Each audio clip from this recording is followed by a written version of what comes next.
더불어민주당이 대선 후보 경선 일정을 연기하지 않기로 최종 결정했습니다. 현행 일정대로 9월에 후보를 선출할 예정인데 이낙연, 정세균계 의원들의 반발이 예상돼 당내 갈등이 계속될 전망입니다.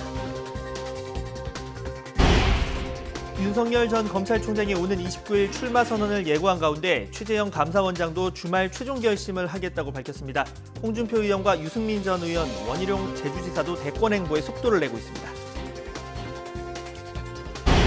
법무부가 고검검사급 검사 652명 등 중간 간부에 대한 역대 최대 규모의 인사를 단행했습니다. 특히 김학의 전 차관 수사와 월성 원전 사건 수사 등 주요 권력 사건 수사를 맡았던 수사팀장들이 전원 교체됐습니다. 어제 국내 코로나19 신규 확진자는 634명으로 집계됐습니다. 전파력이 강한 델타형 변이 바이러스의 세계적 확산이 새로운 변수로 떠오른 가운데 서울 광진구의 한 고등학교와 고양시 어학원 등 학교와 학원에서 산발적 확산이 이어지고 있습니다. 성추행 공군 부사관 사망 사건을 수사하고 있는 국방부 검찰단이 공군 군사경찰단장 등 군사경찰단 속 4명을 입건하고 압수수색을 진행하고 있습니다.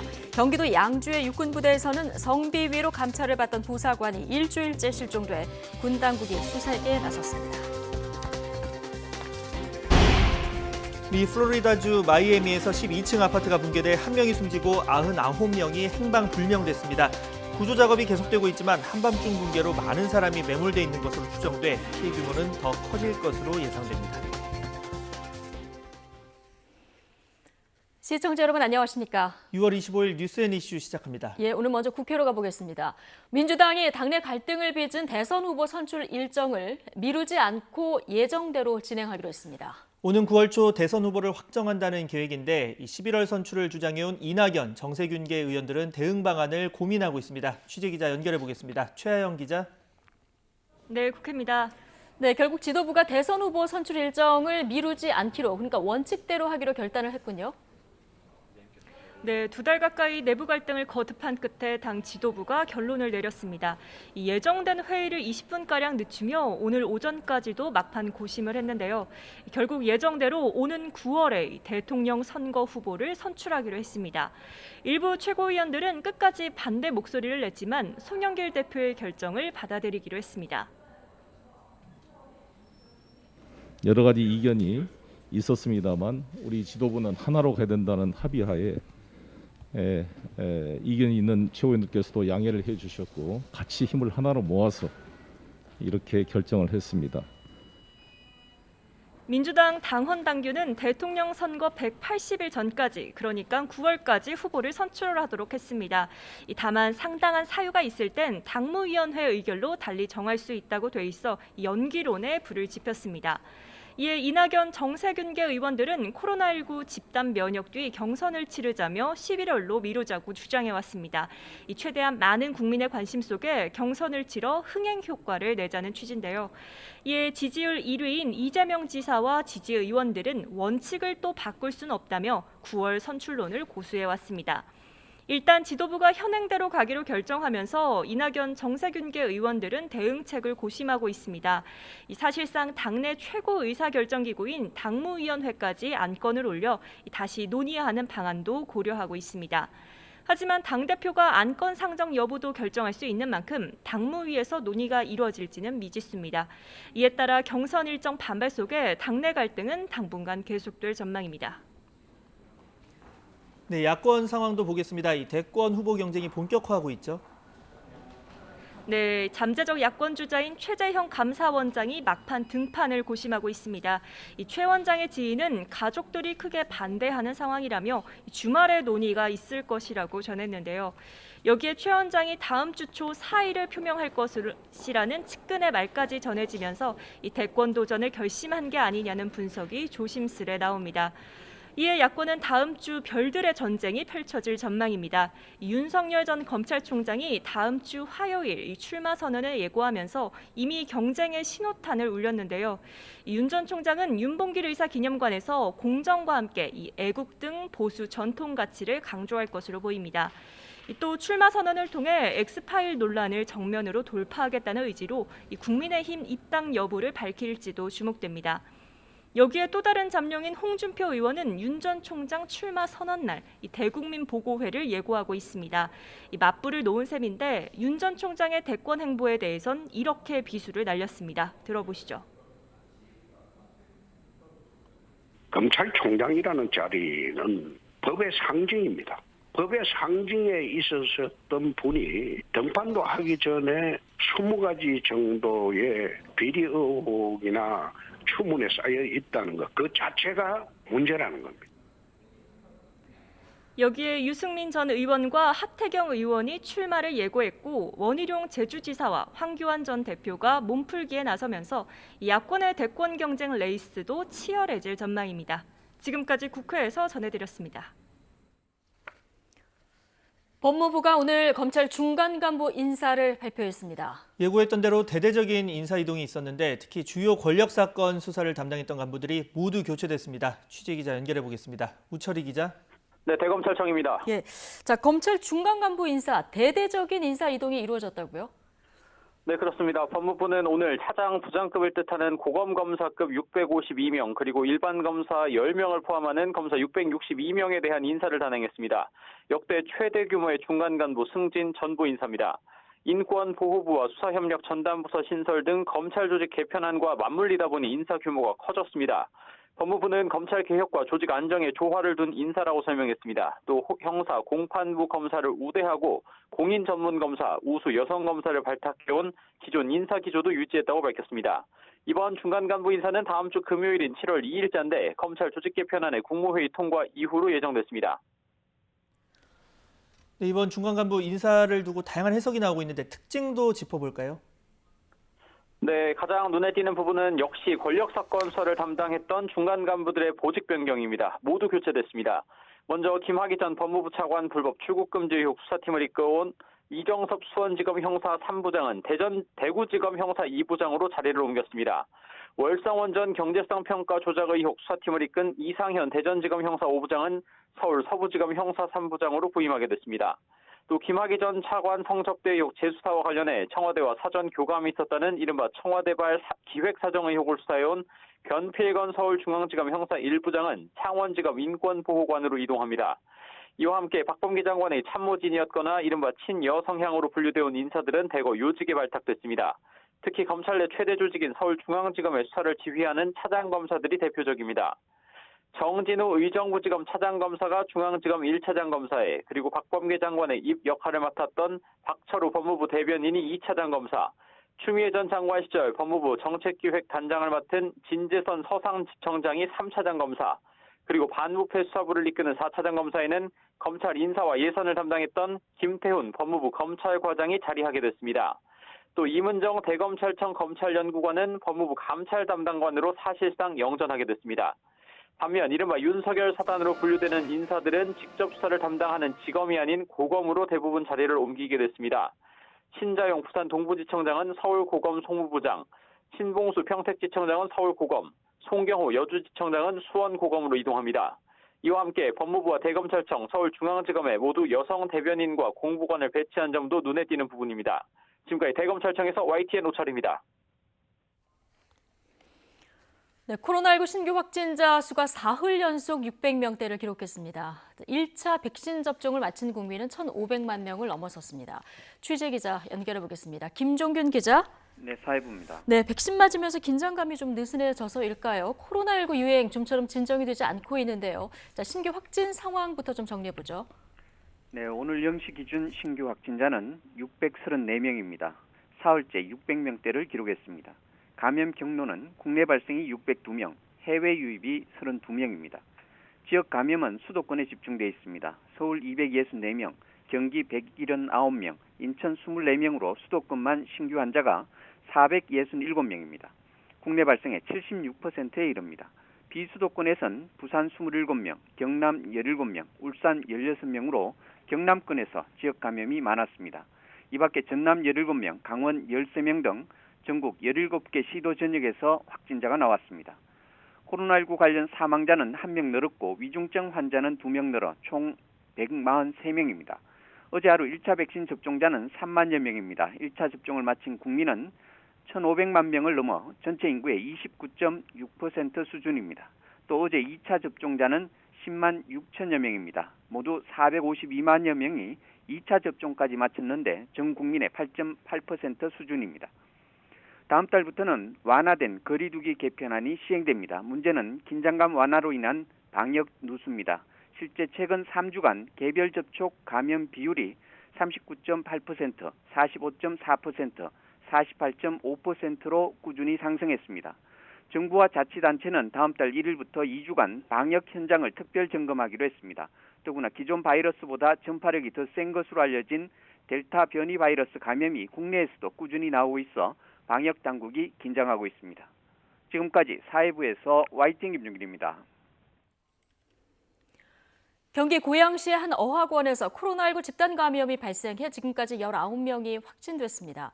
지난 일주일 동안 다중이용시설 가운데 학교와 교습소 관련 확진자가 가장 많았을 정도로 학교와 학원가의 감염이 확산하는 모양새인데요.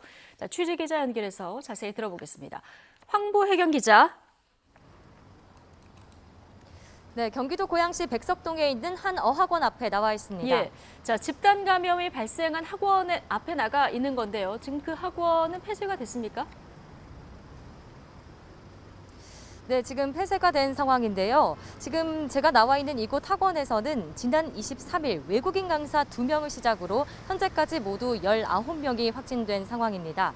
외국인 강사 2명이 처음 확진된 뒤 수강생 12명에게 확진이 번졌고 그 뒤로 어젯밤 10시쯤 수강생 5명이 추가로 확진 판정을 받았는데요. 학원 수강생들은 모두 유치원생과 초등학생들입니다. 확진자가 일산 지역 6개 초등학교에 걸쳐 있고 서울 사립학교에 다니는 학생도 포함돼 있어 추가 확산 우려가 나옵니다.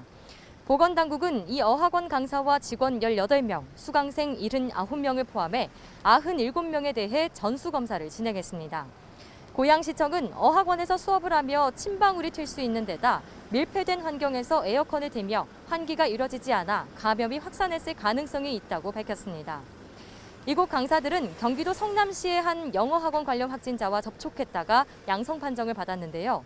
성남시 어학원에서는 지난 22일 학원 강사가 가장 먼저 확진됐습니다. 이후 어제 하루에만 25명이 추가되며 누적 53명이 됐습니다. 이 가운데 학원에 다니는 유치원생만 모두 36명에 달합니다. 방역당국은 최초 확진자의 감염 경로를 추적하고 있습니다. 네, 지금 황보혜경 기자가 나가 있는 그 학원 말고도 다른 학원 또 학교에서도 지금 집단 감염이 계속 이어지고 있는 상황이죠. 네, 그렇습니다. 서울 광진구에 있는 한 고등학교에서 확진자가 발생해 관련 확진자가 지금까지 19명이 됐습니다. 지난 20일 학생이 처음 확진된 뒤 접촉자를 조사하는 과정에서 어제 학생 5명이 추가로 감염됐는데요. 이 학교는 현재 학생과 교직원 360여 명을 전수 검사한 결과 모두 음성 판정을 받았다고 설명했습니다. 학교는 다음 달 6일까지 원격 수업에 들어갔습니다. 이곳에서 시작된 감염이 서초구 음악 연습실로 퍼지면서 고등학생과 학원생, 가족 등이 추가로 감염됐습니다. 경남 양산시 보습학원에서도 16명이 확진되는 등 다중이용시설을 고리로 한 집단 감염이 이어지고 있는데요. 방역당국은 지난 13일부터 19일까지 일주일간 다중이용시설 관련 집단 감염이 전체의 11%를 차지해 확진자가 362명이라고 밝혔습니다. 그중 가장 많은 129명이 학원과 교습소 관련 확진자입니다. 지금까지 경기도 고양시 백석동에 있는 한 어학원 앞에서 YTN 황보혜경입니다. 네, 인도발 델타 변이로 전 세계 일부 국가에서 코로나19 확진자가 크게 늘고 있는 가운데 인도네시아의 확산세가 심상치 않습니다.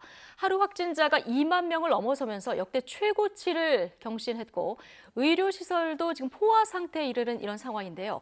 상황이 이렇게 되자 현지 교민 확진자를 전 세계에 태워서 귀국시키는 방안이 추진되고 있습니다. 이동훈 기자입니다.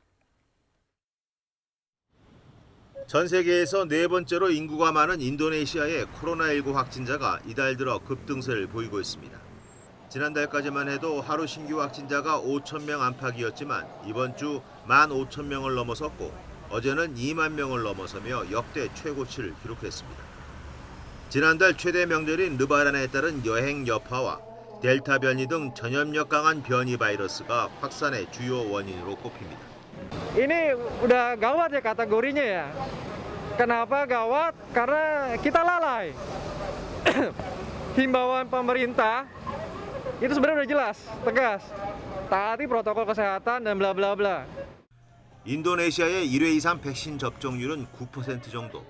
다음 달까지 하루 100만 명에게 백신을 접종한다는 정부 계획에 비상이 걸렸습니다. 넘쳐나는 환자로 중환자실과 격리병실은 포화 상태입니다. 상황이 악화하자 현지 교민 사회도 비상입니다. 확진이 되면은 입원해야 되는 그런 부분이 있는데 그런 것들이 안 돼가지고 한인 교민들이 필요하면은 그렇게 이제 한국으로 좀 급하게 이송을 좀 하려고 그렇게 계획을 했습니다. 지난달 인도 교민의 경우처럼 중증이 우려되는 확진자들의 신청을 받아 18명 정도를 다음 달 1일 전세기편으로 귀국시킬 계획입니다. 이달 들어 한인회가 파악한 확진 교민은 150명 정도지만 실제 확진자는 200명은 좋게 넘는 것으로 전해졌습니다. YTN 이동원입니다.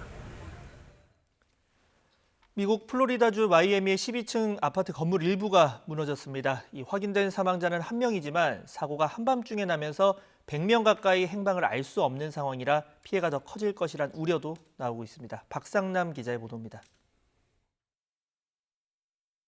마이애미 현지 시간으로 목요일 새벽 1시 반쯤 요란한 굉음과 함께 12층 아파트의 한쪽 구조물 전체가 폭삭 내려앉았습니다. 사고 뒤에 촬영된 영상엔 믿기 어려운 장면들로 가득 차 있습니다. 발코니부터 아파트 깊숙한 부분까지 마치 잘려나간 것 같은 모습입니다.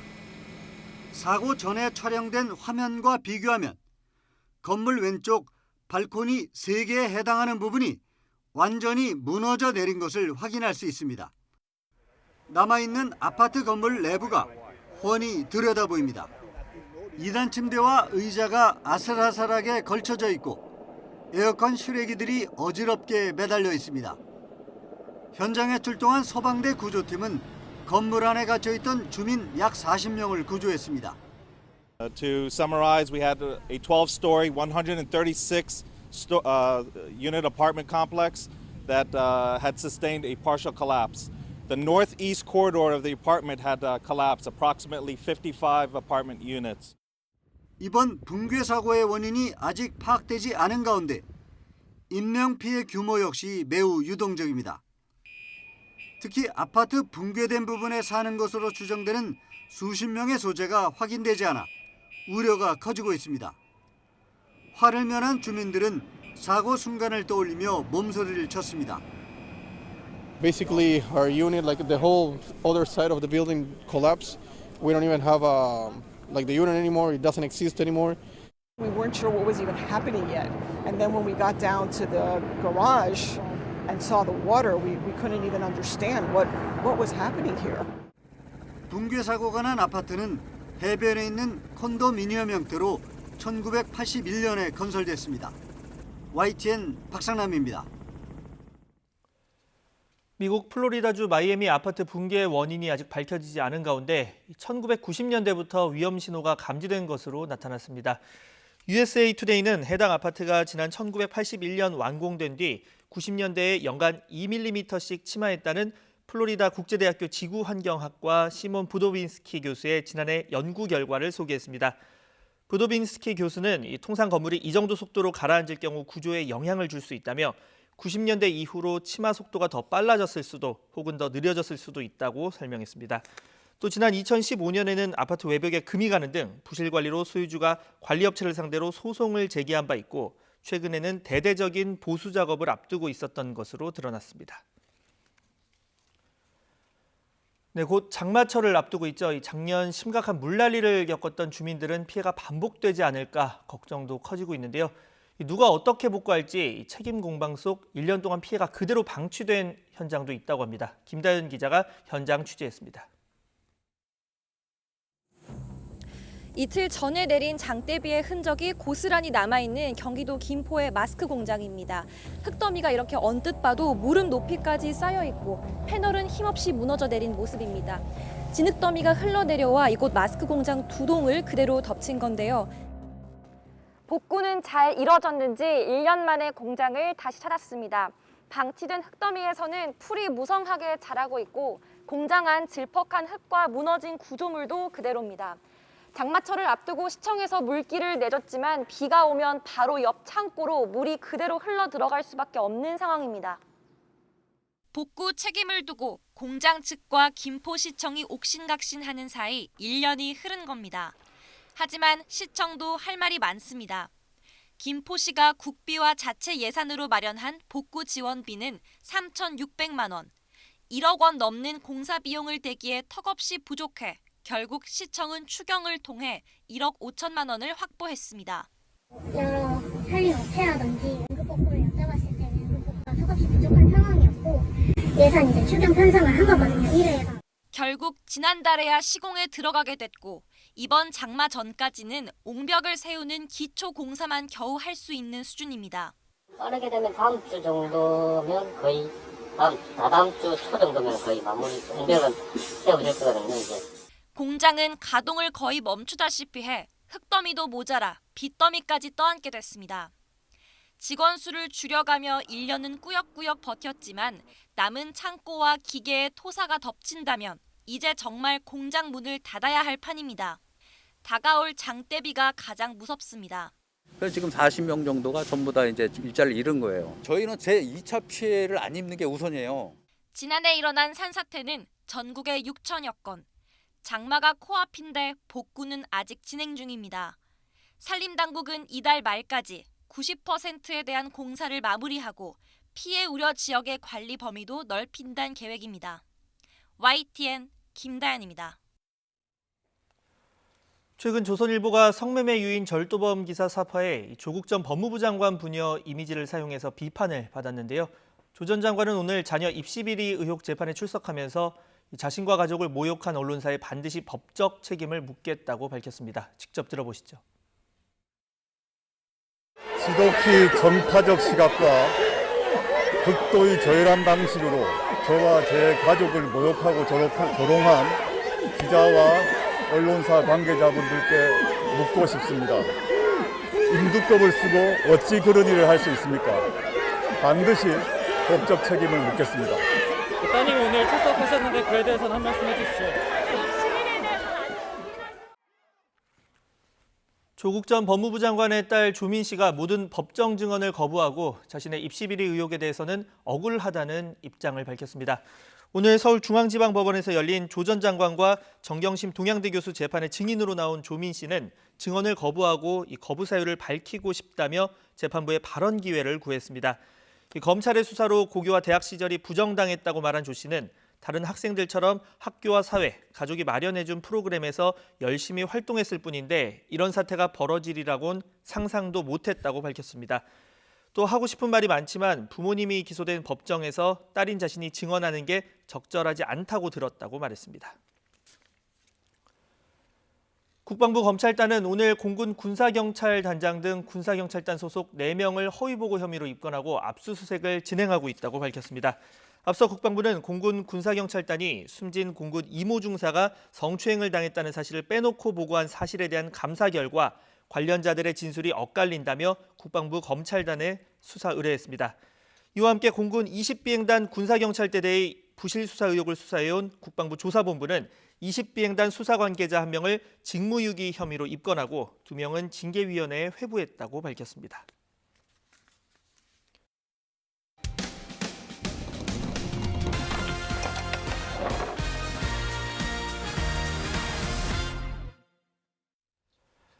쿠팡에서 만든 음식 배달 앱 쿠팡이츠가 2달치 음식값을 주지 않고 있다는 음식점 주인의 제보가 들어왔습니다.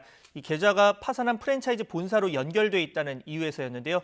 쿠팡이츠 측은 문제가 없다는 입장이지만 정작 다른 배달 앱은 똑같은 조건에서도 계좌를 바꿔 음식값을 받을 수 있게 한 상황입니다. 자세한 사연 제보노와의 양동훈 기자가 취재했습니다. 2년 전 구리시에 프랜차이즈 피자 가게를 차린 이정선 씨. 코로나19 사태로 매장 손님이 급격하게 줄면서 여러 배달 앱에 등록해 장사를 근근히 이어왔습니다. 쿠팡이츠 주문. 그런데 쿠팡이츠를 통해 주문받은 음식값 가운데 2달치 233만 원을 아직도 정산받지 못했습니다. 지금 2달에 걸쳐서 저희 배달 금액이 233만 404원입니다. 문제가 시작된 건 지난 2월 말 프랜차이즈 본사가 파산하면서부터입니다. 이 씨가 가게 이름을 바꾸고 쿠팡이츠에 새로 입점한 게 4월 중순. 그 전까지는 프랜차이즈 브랜드였던 기존 이름으로 장사를 계속했고 음식값 입금 계좌 역시 본사로 연결돼 있어 못 받은 겁니다. 실제 지금 연락도 안 되고 그 회사는 지금 유령 회사로 있지도 않아요. 그 회사로 돈이 들어가도 제가 받을 수 있는 방법이 없잖아요. 배달의 민족과 요기요도 마찬가지 상황이었는데 프랜차이즈 본사의 채권 포기 각서를 제출하자 계좌를 변경해 음식값을 돌려줬습니다. 반면 쿠팡이츠는 수십 통 전화와 메일에도 요지부동이었습니다. 저희 담당부서 쪽으로 얘기를 해서 연락드리도록 요청을 해놓겠습니다. 쿠팡 측은 파산 관련 법 규정을 들었습니다. 본사가 파산한 이상 이 씨는 채권자에 불과하므로 임의대로 돈을 줄 수 없으니 파산을 관리하는 법원이나 변호인에게 받으라는 입장입니다. 계좌가 연결된 본사로만 돈을 줄 수 있다는 겁니다. 지정된 계좌로 인출을 거부하셨습니다. 법적인 이해관계인이 많아 회사는 적법한 절차 없이 지급 절차를 변경할 수 없었습니다. 한 푼이 아쉬운 자영업자인 이 씨. 다른 배달앱 업체에겐 가능한 규정이 왜 유독 쿠팡이츠에게만 불가능하게 해석되는 건지 도무지 이해가 되지 않는다며 가슴을 치고 있습니다. 직원들 어쨌든 새로 이제 급여를 제가 책정을 해서 줘야 되니까 정산을 빨리 해달라고 했던 거거든요. YTN 양동훈입니다. 오늘은 6.25 전쟁 발발 71주년이 되는 날인데요. 부산에는 유엔군 참전용사가 잠들어 있는 곳이 있습니다. 전 세계에 하나밖에 없는 유엔군 묘지, 유엔 기념공원인데요. 이곳에 안장된 장병 388명의 생전 모습이 대형 현수막으로 공개됐습니다. 김종우 기자가 보도합니다. 멋들어진 카우보이 모자에 앳된 얼굴.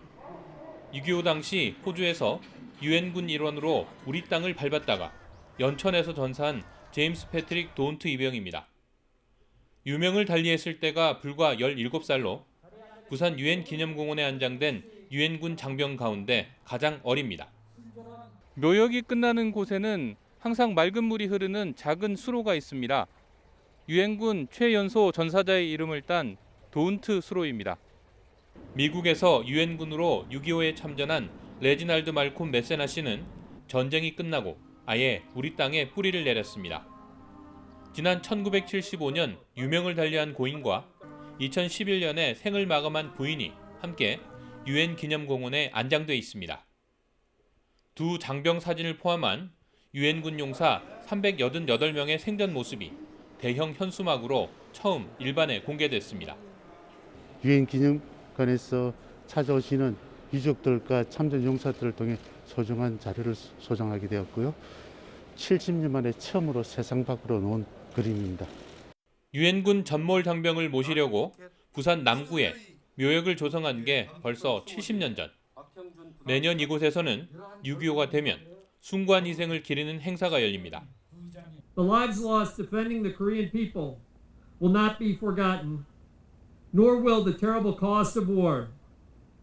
또 각종 전시와 기념 행사를 통해 우리 땅을 지키는데 하나뿐인 목숨을 바친 유엔군 전몰 장병을 영원히 기억하고 있습니다. YTN 김종호입니다.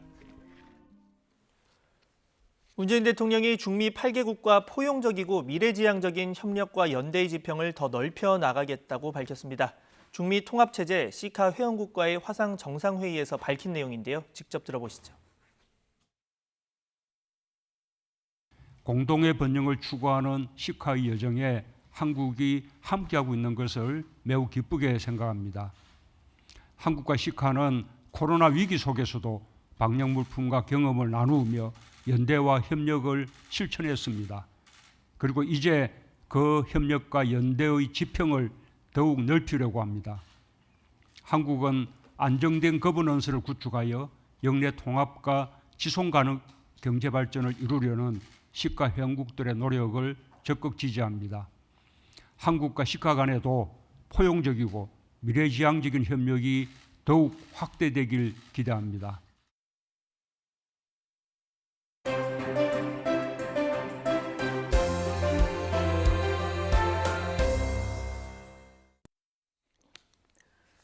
네, 예정대로 9월에 대선 후보를 선출하겠다. 내홍을 거듭하던 더불어민주당 결국 경선 연기는 없다는 결론을 내렸습니다. 하지만 경선 연기파의 반발 분위기 또한 만만치 않은 이런 상황인데요. 윤석열 전 검찰총장이 29일 출마 선언을 하기로 하고 홍준표 의원의 국민의힘 복당도 결정되면서 야권 대선 레이스도 본격화하고 있습니다.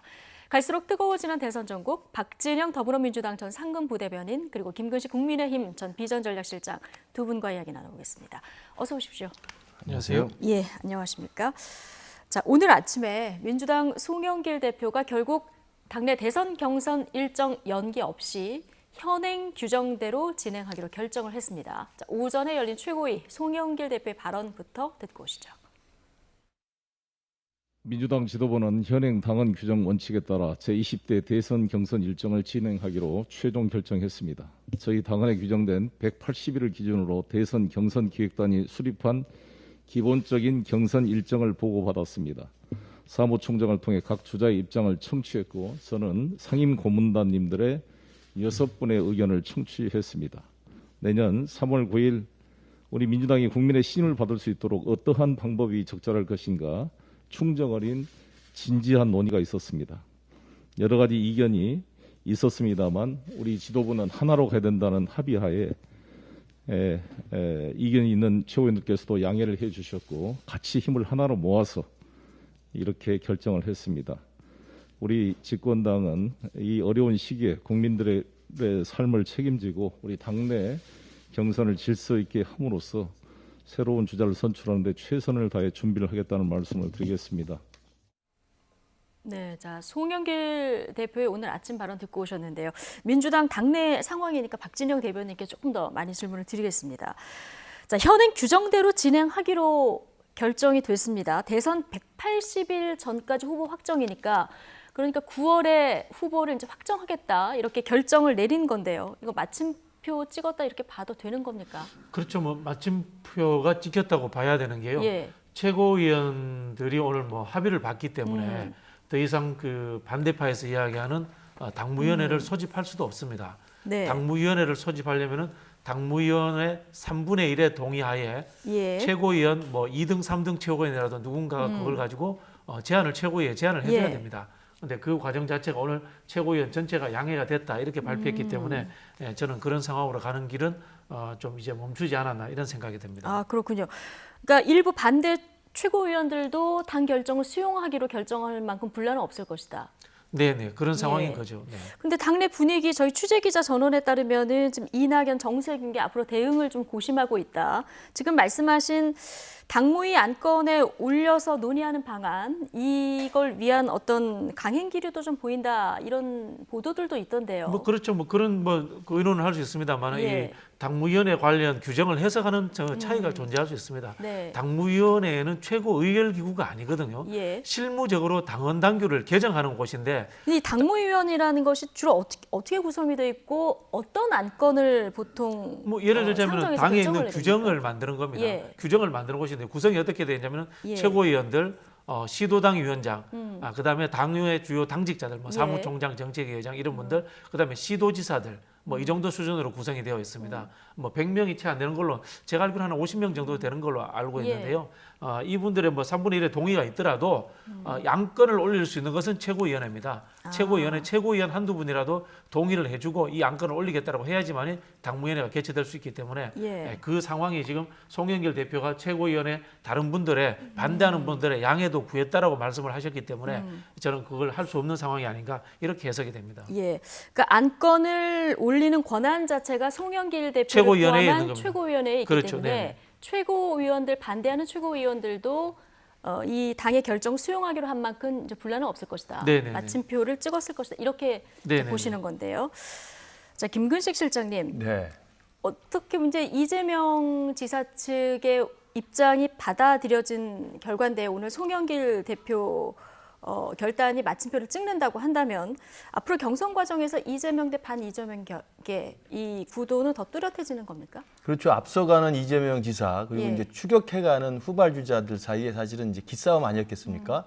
물론 이제 뒤쫓아가는 입장에서는 시간을 좀 벌어야 되기 때문에 예. 경선을 연기하자는 입장이었고 앞서가는 이재명 지사 쪽에서는 일단 규정대로 해야 1위를 굳혀서 대선 후보로 공식 선출될 수 있다는 계산이기 때문에 당연히 뭐 의견이 엇갈릴 수밖에 없는데요. 예. 이미 결정이 나서 이제는 9월 초로 대선 후보를 결정하기로 결심했다고 한다면 이제는 이제 이재명 앞서가는 독주 체제하고 그다음에 뒤쫓아가는 이낙연, 정세윤 그다음에 저기 네. 이광재 의원 등 예. 후발주자들 사이에 이제 연대와 합종 연행이 이제 어떻게 될지가 좀 궁금한 모습일 것 같습니다. 그러니까 이재명 지사 입장에서는 일단 굳히기로 들어가서 당내에 자신을 반대하는 의원들까지도 더욱더 이제 세력을 규합해서 확대해서 세를 넓히려는 생각일 예. 것이고요. 나머지 이낙연, 정세균, 이광재, 뭐 최문순 기타 등등 후보들은 어떻게든 열심히 뛰지만 마지막에 가서는 자기들의 힘을 어떻게든 모아서 합종 연행을 하든 아니면 예. 뭐 단일화를 하든 다양한 방식의 논의를 통해서 이재명 후보를 어떻게 바꿀 수 있을지 또는 그 역전을 할 수 있을지 그런 고민을 해야 되는 단계인 것 같습니다. 예. 자, 송영길 대표가 대선 승리를 위한 첫 단추다 이런 표현을 썼는데요. 자, 일단 마침표를 찍었다고 하셨으니까요. 경선 과정에서 또 어떤 드라마들이 펼쳐질지 이건 좀 지켜봐야 될 것 같습니다. 자, 대선 이제 8개월 정도 남은 시점이죠. 대선 주자들 사이의 본격 경쟁 구도도 좀 시작되는 분위기입니다. 오는 29일 대권 출마 선언을 할 예정인 윤석열 전 총장에 대한 견제도 점점 거세지고 있습니다. 관련 영상 보고 이야기 나눠보겠습니다.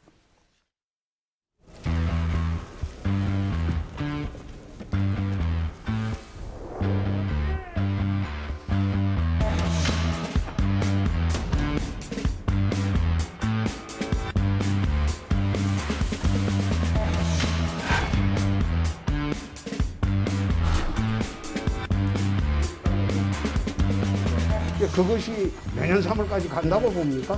그런 경향이? 경선을 해보면 알까.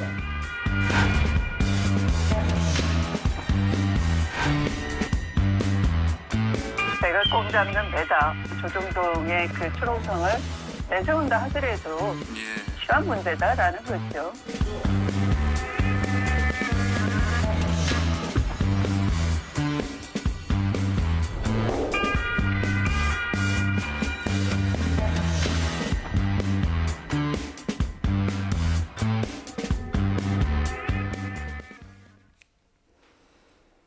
네, 자 엑스파일 논란 속에서 윤 전 총장이 29일에 대선 출마 선언을 하겠다 어제 밝혔습니다. 7월 2일에 장모의 네. 그 1심 선고가 있어서 그 이후로 미루지 않을까 했는데 그 전에 도전을 하겠다 이렇게 밝힌 거는 처가 의혹에 대해서 거리낌 없다 이런 얘기일까요? 아니면 뭐 의혹에 대해서 선을 긋고 나는 나다 이렇게 가는 걸까요?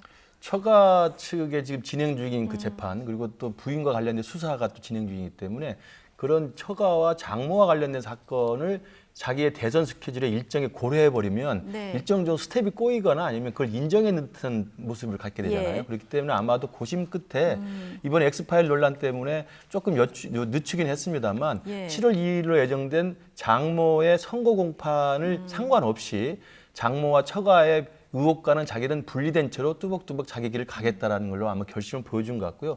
저는 그런 전략은 일단 합리적인 전략이라고 생각합니다. 예. 본인의 개별적인 어떤 비리나 의혹이 있다고 한다면 그건 털고 나가야 되는 거지만 결혼 이전의 문제거나 아니면 결혼 이후로 하더라도 자기와는 직접적인 개입이나 인지가 전혀 없는 예. 상태에서의 장모와 처가의 문제라고 한다면 분리돼서 가는 게 낫다고 생각하고요. 예. 그리고 또 그만큼의 또 자신감도 있다고 생각이 듭니다. 그래서 일단 29일에 대선 출정 선언이 어떤 내용을 담고 그리고 그동안 그 많은 바깥에서 그 요구했던 내용들이 이제는 반문이라고 하는 것 네. 그리고 전직 검찰총장으로서의 공정과 정의뿐만 아니라 한 나라의 지도자로서의 비전을 어떻게 컨텐츠를 채워서 밝힐 것인가에 또 관심이 있기 때문에 네. 그 부분을 어떻게 채울 것인지도 아마 관심의 주목을 받을 것 같습니다. 예.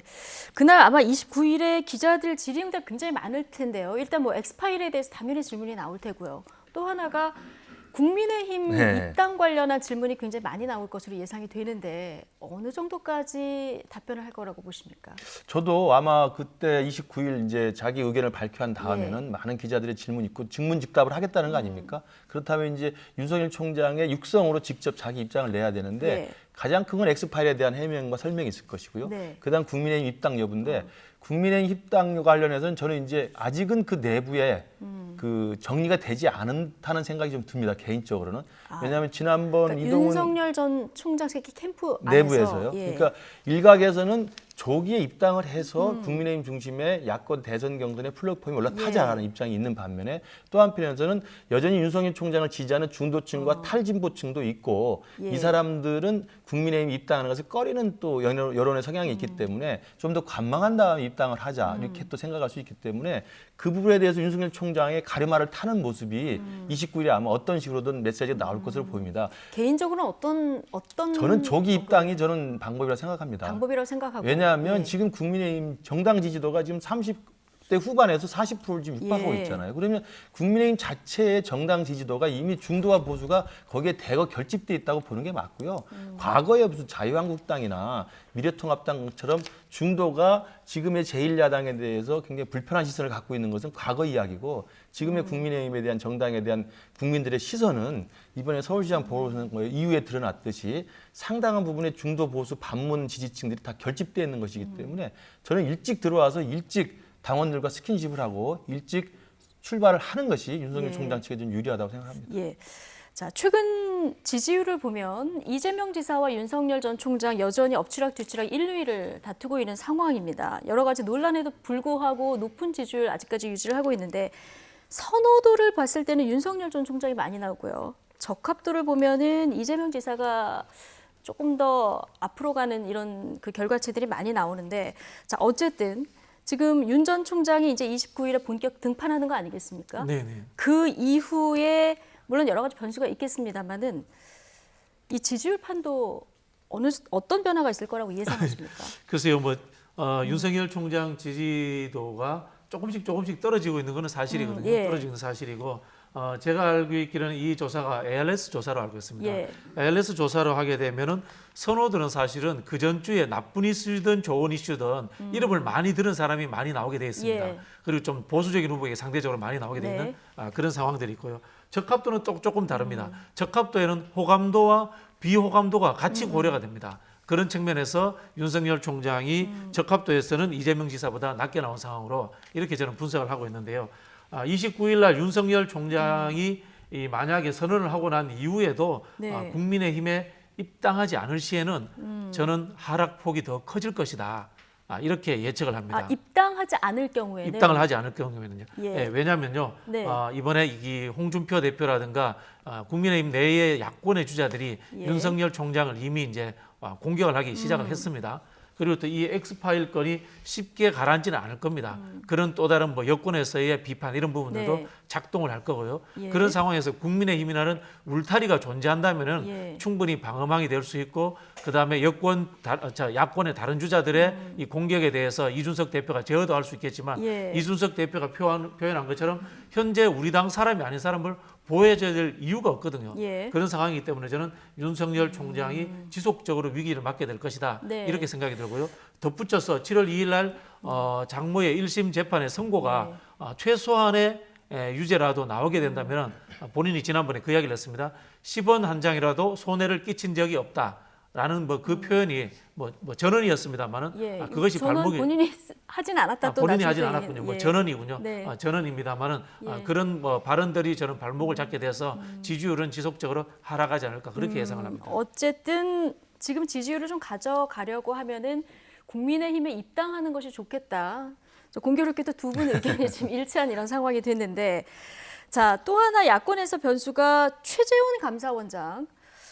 지금 막판에 등판 여부를 좀 고민을 하고 있는 것 같습니다. 주말에 이제 가족들이 좀 반대한다. 그래서 주말 안에 결정을 내리겠다. 이런 보도까지 오늘 나왔는데 다음 주 초에 만약에 사의를 표명하고 본격 등판을 하게 됐을 경우에 이 야권 구도 지형에 앞서 저희가 그 지지도를 봤을 때 선호도 조사였죠. 선호도 조사에서 최재형 감사원장 3.6%까지 이름을 올린 어떤 조사에서는 더 올라가는 것도 있고요.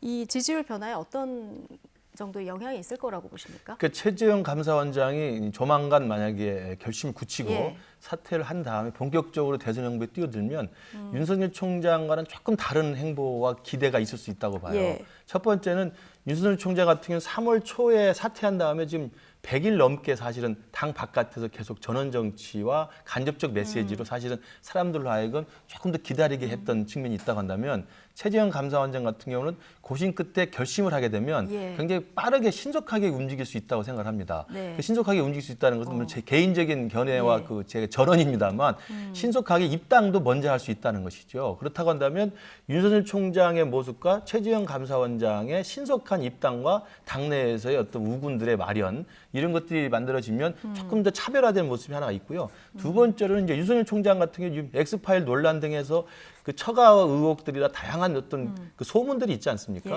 그것에 비한다면 최재형 감사원장은 이제 애국자 집안으로 굉장히 유명하고 미담 제조기로서 상당히 많은 그 스토리텔링이 되시는 분위기인 걸로 알고 있기 때문에 신변 정리와 주변 가족과 관련해서는 조금 더 또 차별적인 모습이 있다고 볼 수가 있습니다. 그래서 저희들 국민의힘 입장에서는 윤석열 총장처럼 정말 유력한 대선 후보로서의 국민들의 그 강력한 지지를 받고 있는 후보도 빨리 들어와서 같이 뛰기를 바라고 또 최재형 감사원장과 같은 후발주자지만 새로운 대안이 될 수도 있는 분이 들어와서 그 플랫폼에서 공정하게 경쟁을 한다고 한다면 어느 분이 되든 또는 어떤 사람이 되든 대선 후보로서 우리 당의 후보로 결정된 다음에 충분히 본선에서 승리할 수 있다. 그리고 국민의 입장에서는 그런 경선의 어떤 흥행들이 될 수 있는 요소가 생긴다는 점에서는 굉장히 긍정적인 요소라고 볼 수 있습니다.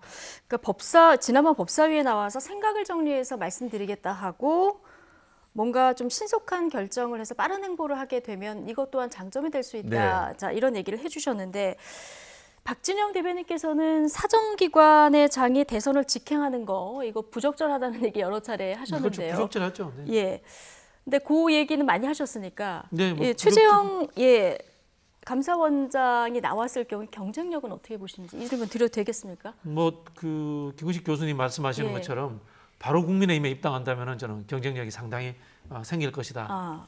그렇게 생각이 들고요. 물론 이제 이분 역시 반문재인 정서에 기댄 측면이 있기는 있습니다. 그렇게 된다면 결국은 윤석열 총장의 지지율이 빠지면서 최재형 감사원장 쪽으로 이동하지 않겠느냐 그런 생각이 저는 들고요. 윤석열 총장이 보여주지 못한 것은 두 가지입니다. 검증에 대해서 본인이 답을 못한 것. 두 번째는 본인의 입으로서 국가 비전이라든가 즉 실력이죠. 실력을 보여주지 못한 것. 그 두 가지입니다. 최재형 감사원장이 검증될 것이 없고 그다음에 두 번째로 실력이 본인의 힘으로서 국가 비전과 최재형이 꿈꾸는 나라는 어떤 나라다라는 것을 제대로 이야기한다면은 저는 윤석열 총장보다 오히려 좀 잠재적으로 경쟁력이 더 있을 수 있지 않나 뭐 그런 우려도 해봅니다. 네. 우려입니까? 우려죠, 여당 입장에서는. 예, 알겠습니다. 어쨌든 다음 주가 야권 후보들의 별들의 전쟁이 될 수도 있다 이런 얘기가 나오는데요. 이런 행보들 좀 주목해서 보기로 하고요. 윤 전 총장의 출마 선언 날짜가 확정된 날 홍준표 의원 국민의힘으로 돌아왔죠. 자, 복당하자마자 대선 출마 의지를 강하게 나타낸 홍 의원, 윤 전 총장에 대한 견제는 물론 추미애 전 장관, 또 문재인 정부까지 모두 비판에 나섰습니다. 돌아온 홍준표 의원의 오늘 아침 인터뷰 내용 듣고 오시겠습니다. 문재인 정권이 들어와서 이분들은 5년 내내 보복만 했어요. 정치 보복만 했어요. 나는 노무현 김대중 정권도 10년 겪어봤는데 이렇게 잔인하게 정치 보복만 하는 정권은 처음 봤어요. 거기다가 나라 전체를 허물고 있어요.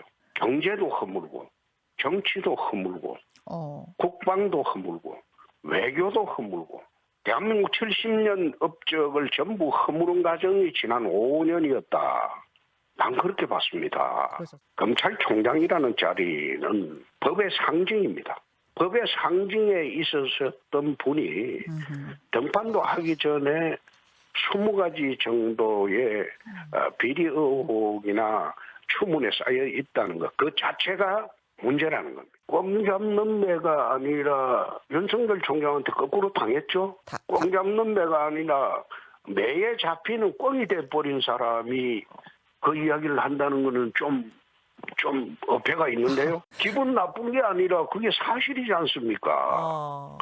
윤석열 검찰총장을 대선 후보 반열에 올려준 사람이 추미애 장관입니다. 네, 추미애 전 장관에서 꽁 잡는 매가 아닌 매에 잡힌 꽁이다 이런 얘기를 했는데 뭐 현 정부도 윤석열 전 총장도 추미애 전 장관에 대해서 모두 지금 비판을 한 얘기를 듣고 오셨습니다. 근데 특히 어제 오늘 발언을 보면 윤석열 전 검찰총장에 대한 발언 수위가 굉장히 높습니다. 뭐 모두까기로 뭐 해주시고 있는데요. 그다음에 윤 총장에 대해서 이제 검증을 받아야 된다. 그리고 검찰의 수사라는 게 국정 운영의 1%밖에 안 된다.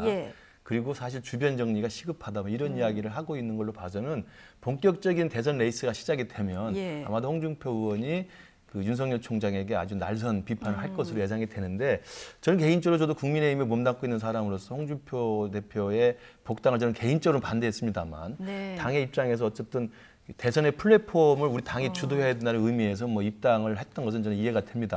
그렇다고 한다면 어제 홍준표 대표가 입당 결정 이후에 기자회견에서 이야기한 것처럼 국민의힘에 자기가 맏아들이다 이런 이야기를 했습니다. 그렇죠. 맏아들이라고 하는 그 자부심을 내세우기보다는 저는 맏형으로서의 좀 포용력을 보여줬으면 좋겠어요. 그러니까 맏아들로서 내가 아버지를 대신해서 군기를 잡겠다. 그래서 막 날선 이야기를 하는 것도 좋겠지만 그것보다는 맏형으로서 내가 앞서간 경륜 있는 맏형으로서 국민의힘 플랫폼에 들어올 수 있는 다른 외부 주자들까지 포함해서 다 포용하고 화합할 수 있는 그런 식의 좀 리더십을 보여주기를 솔선수범해서 부탁을 좀 드리고요. 그런 맥락에서 본다면 그렇게만 해주시고 이제 국민의힘은 홍준표 대표가 당대표였고 대선 후보였던 2017년과는 전혀 다른 정당이 되어 있습니다. 중도 확장성을 지향하고 있고 온건하고 합리적인 보수 중도 정당으로 지금 자리매김이 돼 있거든요. 그 맥락이면 이제 홍준표 대표도 그 당의 변화에 일시적으로라도 합류하고 동조해야 되는데 사실은 2017년에 홍준표 대표가 대선 후보로 열심히 싸워서 사실 한국당을 지키긴 지켰습니다. 그러나 그 당시 대선이 이기려고 했던 선거는 아니라는 걸 본인도 알고 있지 않겠습니까? 괴멸하는 보수 정당을 지키려고 했던 거고요. 그러나 내년 대선은 지금 중도 보수 정당으로서 이기려고 하는 정당입니다. 그러면 이기려는 선거를 뛰시는 자세로 좀 나가야 되고 그러려면 자신의 좀 지나친 어떤 강성 이미지나 이런 막말에 대한 우려들은 스스로 잘 불식시키면서 맏아들이 아니라 맏형으로서 잘 해내갈 거라고 좀 믿습니다. 맏형으로서 포용력을 좀 보여줬으면 좋겠다. 자, 홍준표 의원이 오늘 국민들이 싫어해서 화법도 바꾸고 있다 이런 얘기도 하셨는데 어쨌든 오늘 조금 전에 들어보셨지만 검찰총장은 법의 상징이기 때문에 등판 전에 20가지 의혹이 나오는 것 자체가 문제다. 오늘도 이렇게 비판의 수위를 높였거든요. 정청래 의원이 윤석열 전 총장 입장에서는 엑스파일보다 홍준표 의원의 입이 더 무서울 것이다. 이런 얘기도 했는데요. 아, 글쎄요. 저는 뭐 개인적으로 이제 홍준표 대표가 가지고 있는 서민 보수의 이미지가 있거든요. 서민 보수. 서민 보수의 이미지가 있고 그다음에 대통령 선거에 한번 출마해서 24% 득표를 했나요? 그럼 굉장히 중요한 겁니다. 우리 국민들은 정치적으로 한번 찍어본 사람에 대한 정이 남아 있습니다. 그런 부분에서 저는 홍준표 대표가 만만치 않을 것이다 이런 생각도 들고요. 실제로 저분이 바로 인터뷰를 해서 자기 이야기를 하겠다고 하잖아요. 윤석열 총장과 바로 비교해보겠다는 겁니다. 나는 내 이야기를 내가 꿈꾸는 나라, 홍준표가 꿈꾸는 이런 나라다. 국가는 이렇게 가야 되겠다는 이야기를 내 입으로서 선명하게 이야기해서 실력 검증해서 앞서가겠다 하는 그런 측면이 있기 때문에 한편으로 보면은 저는 뭐 사실 그렇죠. 국민의힘 다른 주자들이 좀 별 재미없잖아요.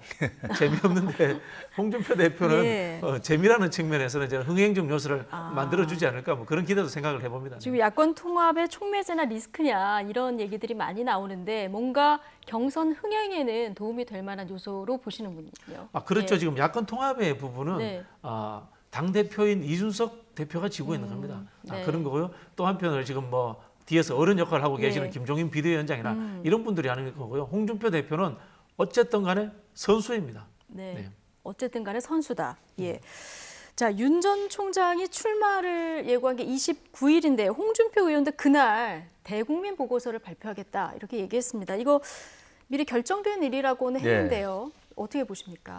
뭐 29일로 윤석열 총장의 출마 선언을 잡은 게 그 뒤의 일이고 홍준표 의원 측은 홍준표 의원 측은 이미 열흘 전에 이 날짜를 잡았기 때문에 우연의 일치라고 보고요. 뭐 그게 아니더라도 이미 앞서서 이제 홍준표 의원이 본격적인 행보를 시작한 것처럼 뭐 문재인 정권에 대해서나 또는 뭐 여권의 대선 주자에 대해서도 아마 굉장히 흥미로운 비판들을 많이 할 겁니다. 촌철살인의 또 그 무기가 있잖아요. 비유를 잘하시죠. 그렇습니다. 그런데 이제 이것이 아까 말씀드린 것처럼 대선 플랫폼으로서의 국민의힘에 같이 올라탄 하나의 주자로서 선수이기 때문에 앞서가는 윤석열 총장이나 다른 후보들을 경쟁의 선의의 경쟁 구도에서 비판하는 건 뭐 충분히 감당이 되지만 홍준표스럽다고 하는 이른바 막말이나 조롱이나 이런 식의 그래서 강경보수 이미지가 더 극대화되면서 오랜만에 정말 중도층이 국민의힘의 지지를 보내고 있는 상황에서 당의 이미지가 이렇게 손상되는 거 이런 것들을 좀 막아줬으면 하는 바람이 좀 있고요. 그런 당내 분위기는 아마 홍 의원님도 충분히 알 거라고 봐요. 그래서 스스로도 화법도 고치고 있다고 하지만 저는 그러면서 스스로 조금 자제하는 모습을 가질 거라고 보고 또 하나는 제 개인적으로는 홍준표 의원이 들어와서 대선 경선에 나름대로의 어떤 촌철살인의 어떤 흥미로운 발언을 하더라도 과거만큼 주목도를 높이기 쉽지 않을 겁니다. 그러니까 페이스메이커 정도로서 열심히 뛰시는 모습 정도이지 대선의 경선 구도를 완전히 뒤바꿀 만한 요동을 치게 할 만한 정도의 어떤 파괴력은 예전보다 좀 덜하지 않겠냐. 저는 개인적으로 그렇게 전망해 봅니다. 국민의힘 이 지형이 좀 바뀌었다. 네, 그렇습니다. 예. 자, 또 다른 대선 주자죠. 원희룡 지사는 그런데 이런 우려를 내놨습니다. 윤석열이 무너지면 다음 후보들도 줄줄이 무너지기 때문에 우리가 원팀으로 가야 된다. 예전에 사실 박근혜, 이명박 전 대통령 두 분 경선했을 당시 굉장히 치열하지 않았습니까? 이 주장은 어떻게 보십니까? 저는 원희룡 지사의 발언이 상당히 의미가 있다고 봐요. 그러니까 과거에도 보면 그때 그 2007년 선거죠.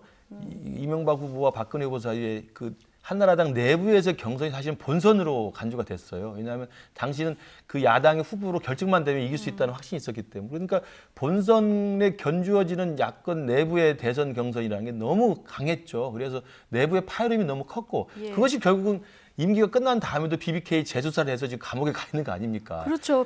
비선실세 의혹도 마찬가지고요. 맞습니다. 그때 또 다 제기가 됐던 거기 때문에 그런 식의 과거 사례를 좀 반면교사로 삼아서 지금의 저는 그 상황도 크게 다르지 않다고 보는데 2022년 내년 대선에 어쨌든 야권의 단일한 후보로 제대로 흥행 속에서 좋은 후보를 만들어내면 이길 수 있다는 자신감은 상당히 있는 것 같습니다. 그렇다면 그 후보로 결정되는 그 과정을 잘 관리하고 그 과정 속에서 내부의 지나친 출혈 또 지나친 총질 또 지나친 균열 이런 것들을 좀 자제하는 그런 식의 모습들을 가지면서 원팀이라고 하는 선의의 경쟁을 주문했다는 의미에서 저는 원희룡 지사의 그 이야기는 상당히 합리적이라고 생각합니다. 예, 결국 본선이 궁극적인 목표가 되어야 그렇습니다. 된다. 예. 자, 그런가 하면 여권에서 지금 윤석열의 대항마로 대결 구도를 띄운 또 한 명의 주자죠. 바로 추미애 전 장관입니다. 어제는 자신이 나오니까 윤 전 총장의 지지율이 떨어지고 있다 이런 얘기를 하기도 했는데요. 자, 여권의 원로 유인태 전 국회 사무총장 이야기까지 같이 듣고 오시겠습니다. 제가 이렇게 출마 선언하니까 일각에서 견제 심리가 발동한 것이 아니냐 하는 그런 평가도 하시고요. 저는 개의치 않는데요. 또 뭐 제가 대권 출마를 공식화하니까 저의 지지율은 오르고 또 윤 전 총장의 지지율은 떨어지고 있는 것이 또 보이죠. 윤석열 총장이 추윤 갈등 한참일 때 좀 뜰 때 뭐 반사체니 발광체니 그랬잖아요. 지금 조금 더 빛을 윤석열 총장한테 좀 더 주겠다는 사명감을 가지고 저러는 게 아닌가 저는 그런 느낌을 받아요. 정권에 그렇게 부담을 주고 거의 완패하다시피 해서 사실 쫓겨난 사람 아닙니까? 근데 뭘 조금 성찰하고 자숙하고 지내야지 저렇게 하는 게 전 정말 제 상식으로는 이해가 안 갑니다. 예. 자, 제가 이렇게 출마 선언을 하니까 제 지지율은 오르고 윤 전 총장의 지지율은 떨어진다. 자, 이런 분석을 내놨는데요. 유인태 전 사무총장이 윤석열 전 총장한테 빛을 더 쏘여주려고 하는 사명감으로 그러는 게 아닌가, 자숙해야 된다 이런 쓴소리를 했습니다. 민주당 내로 들어가 보면 추미애 전 장관이 출마하는 걸 굉장히 환영하는 분들도 있을 테고요. 또 반대하는 목소리도 나올 텐데요. 당내 그 여러 가지 목소리 어떻습니까? 제가 보기에는 반대하는 목소리는 크게 없습니다. 크게 없습니다. 예, 크게 없고요.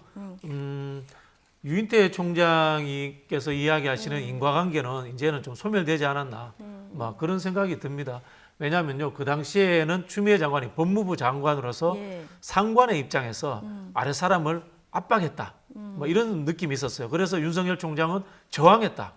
그런 느낌이 있었는데 지금은 그런 어떤 적대적 의존 관계가 없어져 버렸어요. 따로 경선이라고 하는 것은 자기 진영 내에서만 뛰는 겁니다. 그런 측면에서 저는 연관성이 없어졌기 때문에 추미애 장관이 대선 후보로 나온다고 해서 윤석열 총장에게 특별히 득이 되는 상황은 이제는 없을 것이다. 네. 뭐 이렇게 생각이 들고요. 오히려 추미애 장관이 그 당시에 제가 봤을 때에는 법률 규칙적인 문제로 윤석열 총장을 압박을 했는데 그게 안 먹혔습니다만은 도덕적인 문제, 그다음에 정치 실력의 문제로 검증을 하고 압박한다면은 오히려 추미애 장관에게 저는 도움이 될 수도 있다. 뭐 그런 생각이 듭니다. 예. 왜냐하면은 누구보다도 윤석열 총장에 대해서도 잘 알 거 아닙니까? 예. 어쨌든 간에 그런 측면이 있고요. 한편으로 보면은 추미애 장관은 민주당 내에서 좀 진보 블록 또는 강성 지지층 블록의 이 지지층을 가지고 있습니다. 예. 그런 측면에서 우리가 보통 그런 이야기합니다. 경선에서는 좌우의 극단으로 가라. 본선에서는 중도로 우선 가라. 이런 이야기 하거든요. 그런 측면에서 저는 민주당의 진보 블록의 한 축을 담당해서 예. 왼쪽으로 영역을 넓힌다는 측면에서 저는 의미 있는 역할도 할 수 있다. 그런 생각이 들고요. 그렇기 때문에 지금 선언하자마자 지지도가 3위 나오는 있죠. 게 아닌가. 뭐 그런 생각이 듭니다. 네. 자, 이른바 윤석열 저격수. 자, 이 인과관계는 이제는 소멸했다 이렇게 말씀해 주셨는데 어떻게 보십니까? 그렇죠. 이제 법무부 장관이 검찰총장을 탄압하는 이미지 때문에 사실 검찰총장이 또 막판에 또 법원에 또 승리를 받아 안음으로써 사실은 결과적으로 추미애 장관이 판적패 당한 거 아닙니까? 이제 그런 모습 속에서 윤석열 총장의 지도가 올랐다는 측면이 있는데 지금은 이제 서로 각기 자기 당으로 들어가 있는 상황이고 여야의 이제 대선 후보로서 뛰는 건데 추미애 장관의 어떤 대선 출마에 대해서 유인태 사무총장이 우려하는 건 저는 어떻게 봐드리냐면은 사실은 조국의 이미지와 추미애 장관의 이미지가 계속 소환된다는 우려예요. 그러니까 이번에 4월 7일 서울시장, 부산시장 보궐선거에서 민주당이 압도적으로 참패했을 때 그 직후에 나왔던 민주당 내 의원들, 초선 의원들을 비롯해서 반응이 뭐였습니까? 이젠 조국을 분리하자, 조국의 강을 건너자, 조국 사태에 대해서 반성을 다시 해야 된다. 이런 얘기가 많이 나왔지 않습니까? 지금은 뭐 상당히 그게 또 희석화돼 버렸습니다만 그렇기 때문에 만약 내년 대선이라고 하는 큰 선거에서 민주당이 다시 이기려고 한다면 조국 사태로 인해서 그리고 추미애 장관의 저 강경한 이미지로 인해서 떨어져 나간 이른바 탈진보층 또는 민주당을 지지했다가 이탈한 층들 이런 사람들을 끌어와야 되는 게 아마 전략적으로 필요할 텐데 추미애 장관이 존재하는 한 그리고 조국 장관이 자꾸 책을 내고 계속 나와서 언론에 회자되는 한 조국 사태와 추미애 장관 사태가 계속 재소환되는 것이 유인태 총장 입장에서는 그 납득이 안 된다는 걸로 저는 해석을 합니다. 이미지가 소환되는 것 자체가 탈진보층을 다시 오는데 좀 영향이 장애물이 있을 되는 것이다. 거죠. 방해가 될 수 있다. 이게 이제 유인태 전 사무총장의 의견이다. 이런 분석을 해주셨는데요. 자, 어제 나온 리얼미터의 정당 지지율 잠깐 보겠습니다. 국민의힘 정당 지지율이 41.6% 까지 올라갔습니다. 지금 다시 이게 최고치인데요. 김근식 실장님, 이준석 효과가 아직까지는 좀 오래 지속되는 이런 분위기인 것 같습니다. 그렇습니다. 아까 제가 말씀 계속 드리는 것처럼 국민의힘 지지율이 지금 사상 최고치를 뽑고 있고 거기에는 고정적인 그 보수 지지층뿐만 아니라 탈진보층이나 그다음 민주당 지지층에서 이탈한 분들이나 과거에 중도층이었던 분들 이런 분들이 지금 사실은 대거 국민의힘에 이제 지지와 신뢰를 지금 보내고 있는 거거든요. 사실 국민의힘이 40%의 지지를 보인다는 것은 지난 국정농단 사태 이후에 사실은 오랜만에 처음입니다. 다시 과거의 자유한국당 이전에 중도 보수가 같이 했던 그 정당의 지지로 돌아갔기 때문에 저는 지금 이준석 그 대표가 선출된 이후에 젊은 2030의 관심과 지지, 그다음에 중도층의 어떤 신뢰, 그리고 기존 보수층의 일정 정도의 노선의 변화에 대한 동참 이런 것들이 같이 결합이 되면서 상당한 정도의 지금 탄력을 받고 있는 게 아닌가. 그래서 이준석 대표는 정시에 버스를 출발시켜서 그 버스에 모든 분들이 올라타기만 하면 내년 대선을 이길 수 있다는 자신감을 보이고 있는 것으로 압니다. 예, 알겠습니다. 이준석 대표 오늘은 잠시 뒤에 봉하마을에 방문해서 권양숙 여사를 만난다 이런 얘기도 전해졌는데 자 민주당은 최근에 좀 하락하거나 약보합 정도를 보이고 있는 상황입니다. 최근에 아마 경선 연기하냐 마냐 이 잡음도 좀 영향이 있었을 것 같은데 이제 오늘 아까 마침표를 찍었다고 하셨으니까요. 본선, 대선 그 경선 국면에 들어가게 되면 그러면 지지율 회복 속도가 좀 가팔라질 거라고 보십니까? 그렇죠. 그런 기대를 해봐야죠. 사실 이준석 대표가 생각보다 잘하는 것 같아요. 생각보다 잘하는 것 같아요. 생각보다 또 오래 잘하는 것 같아요. 오래 잘하는 것 같아요. 실수할 거다 이런 예측도 했는데 뭐 그런 부분도 없는 그런 측면이 있는 것 같은데요. 제가 보기에는 민주당은 이 경선 연기 논란 한 2주 정도 끌었지 않습니까? 이것이 당 지지율 좀 많이는 하락하지 않았습니다만은 올리지 못하는 상황에 가장 저는 결정적인 영향을 미쳤다 그런 생각이 들고요. 그리고 또 후보들이 중심으로 해서 새로운 비전을 보여줘야 됩니다. 지금 후보들 저는 좀 반성 좀 해야 된다고 생각합니다. 예, 후보들이 반성해야 된다. 민주당 후보들이 반성해야 예. 된다고 생각하는 게요. 자기 비전을 보여주는 후보가 거의 없습니다. 예. 제가 보기에는 뭐 이재명, 박용진 정도 개인적으로 뭐 저는 호불호는 없습니다만은 객관적으로 봐도 그 정도 부분들이 있지 다른 분들은 다 당내 다른 후보를 비판하는 수준 이상의 자기 것을 보여주지 못했다는 거 저는 뭐 감히 비판의 말씀을 드리고요. 결국은 뭐냐면요. 경선 국면에 들어가면서 후보들이 팔색조 같은 다양한 매력을 보여줘야지만이 아까 말씀드린 것처럼 추미애 장관은 왼쪽에서 또 뭐 이낙연 대표는 오른쪽에서 박용진 후보는 또 뭐 중도에서 어디서 이렇게 끌고 오는 이런 있지 않습니까? 세력들의 연합체 또는 노선들의 연합체 이렇게 돼야 되거든요. 그걸 하려면은 자기만의 고유한 꿈꾸는 나라, 나의 정책 이걸 보여줘야 되거든요. 그런 것들이 모여서 당이 만들어지는 거기 때문에 좀 저는 경선이 좀 빨리 좀 활기차게 진행되었으면 좋겠다 그런 생각입니다. 이준석 대표가 생각보다 오래 잘한다. 뭐 서로 잘하는 거 칭찬해주는 분위기는 굉장히 좋습니다. 자, 문재인 대통령 오늘 갤럽 지지율 한번 보실까요? 네, 4개월 만에 긍정평가가 40%를 회복한 결과치가 나왔습니다. 민주당 지지율은 약보합세인데 대통령 지지율은 계속 회복을 하고 있거든요. 이거 어떻게 봐야 될까요? 그러니까 대통령이 민주당과 좀 분리돼서 국민들한테 인식이 되는 것 같아요. 그리고 이제 민주당은 지금 계속 정치권에 나오는 기사나 이런 내용들이 민주당 인사와 민주당 당에 관한 이야기들이기 때문에 부정적인 이미지나 부정적 기사가 그 부분에 대한 평가는 계속 떨어지고 있는 반면에 대통령 최근에 해외 순방, 특히 이제 G7 같은 경우 상당히 우리 대한민국의 국격을 높여준 순방 아니겠습니까? 그리고 돌아와서 지금 하고 있는 일들이 외교 안보라든지 그다음에 기타 이제 이 코로나 방역과 관련된 국가 운영의 어떤 지도자로서의 모습들로 되어 있어서 민주당의 요동치는 어떤 내부의 복잡한 다이나믹한 어떤 여러 가지 구설수에는 좀 다소 분리되어 있는 대통령 이미지이기 때문에 그 기존적으로 이제 대통령에 대한 고정 지지층들이 있지 않습니까? 그분들의 이제 지지도가 다시 대통령 국정 지지도로 좀 결집되고 있는 모습으로 보입니다. 어제 문재인 대통령 타임지 인터뷰 표지를 장식한 이런 모습도 볼 수 있었는데 민주당 행보와는 좀 분리된 이런 평가를 하는 것 같다. 자, 이렇게 분석을 해주셨습니다. 국민의힘이 흥행 요소를 조금 계속 가지고 가고 있는 이런 상황인데 어제 대변인 선출을 위한 이른바 토론 배틀 했었는데 여기 보니까 어제 16명을 앞두게 된 거죠. 유명인들 많이 포함이 됐더라고요. 그렇습니다.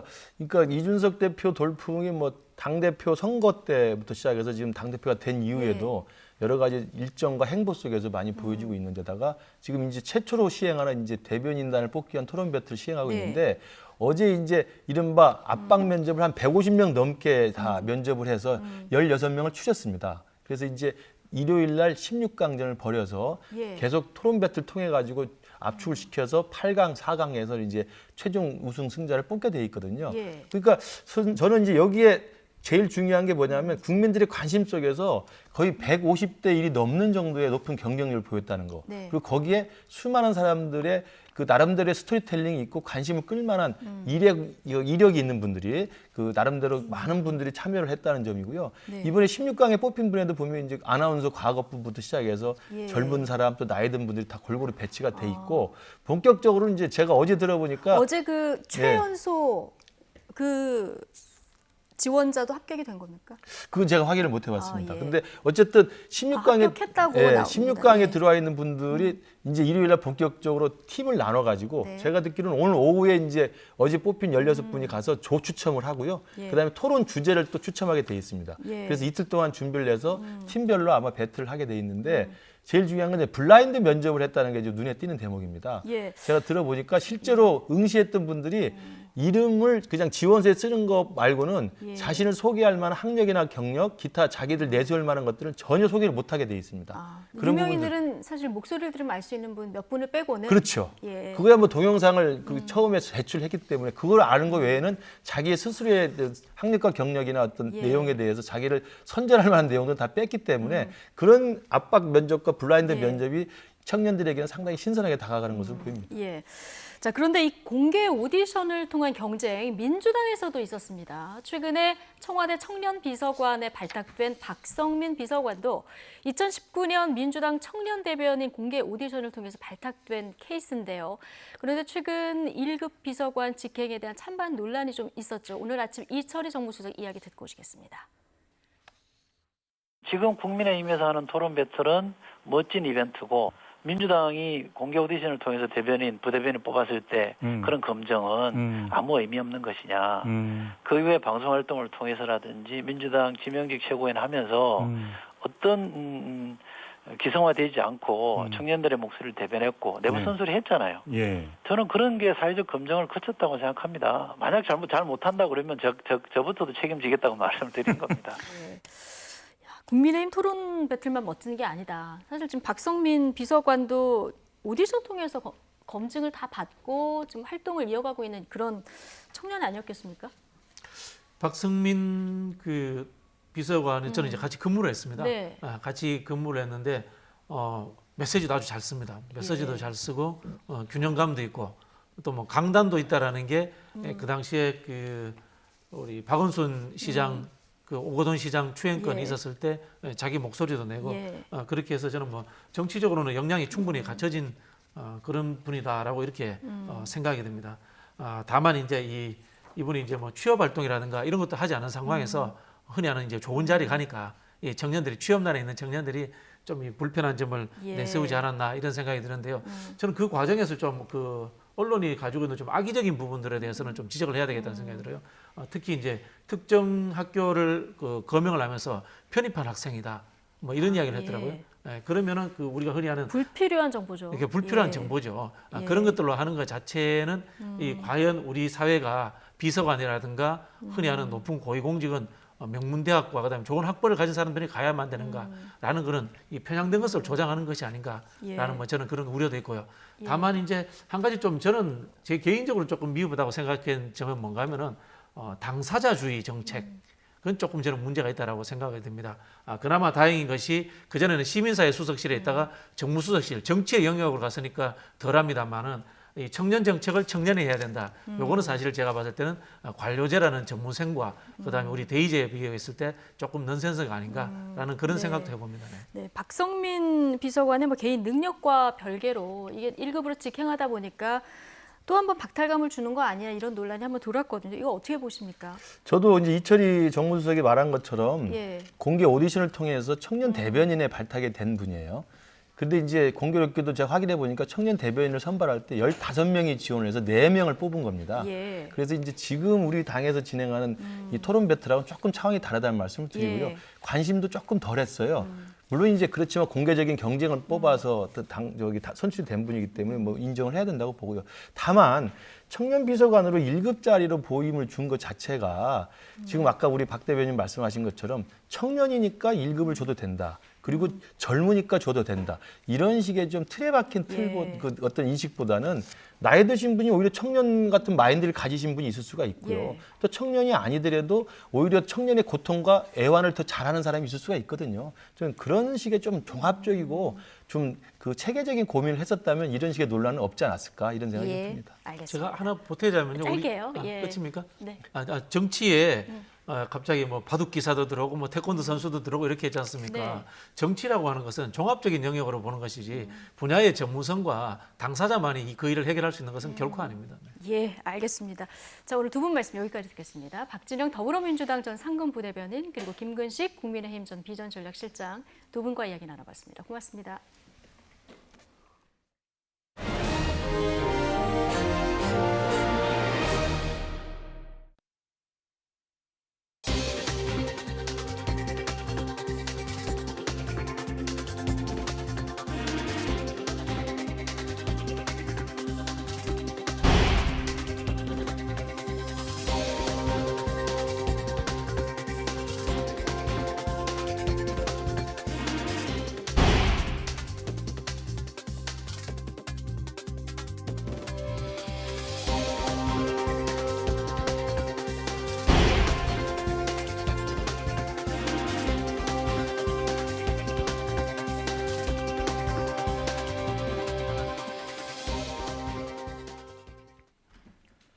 역대 최대 규모의 검찰 중간 간부 인사가 단행됐습니다. 법무부는 오늘 고검 검사급 검사 652명과 일반 검사 10명 등 검사 662명에 대한 신규 보임, 전보 인사를 발표하고 다음 달 2일자로 시행하기로 했습니다.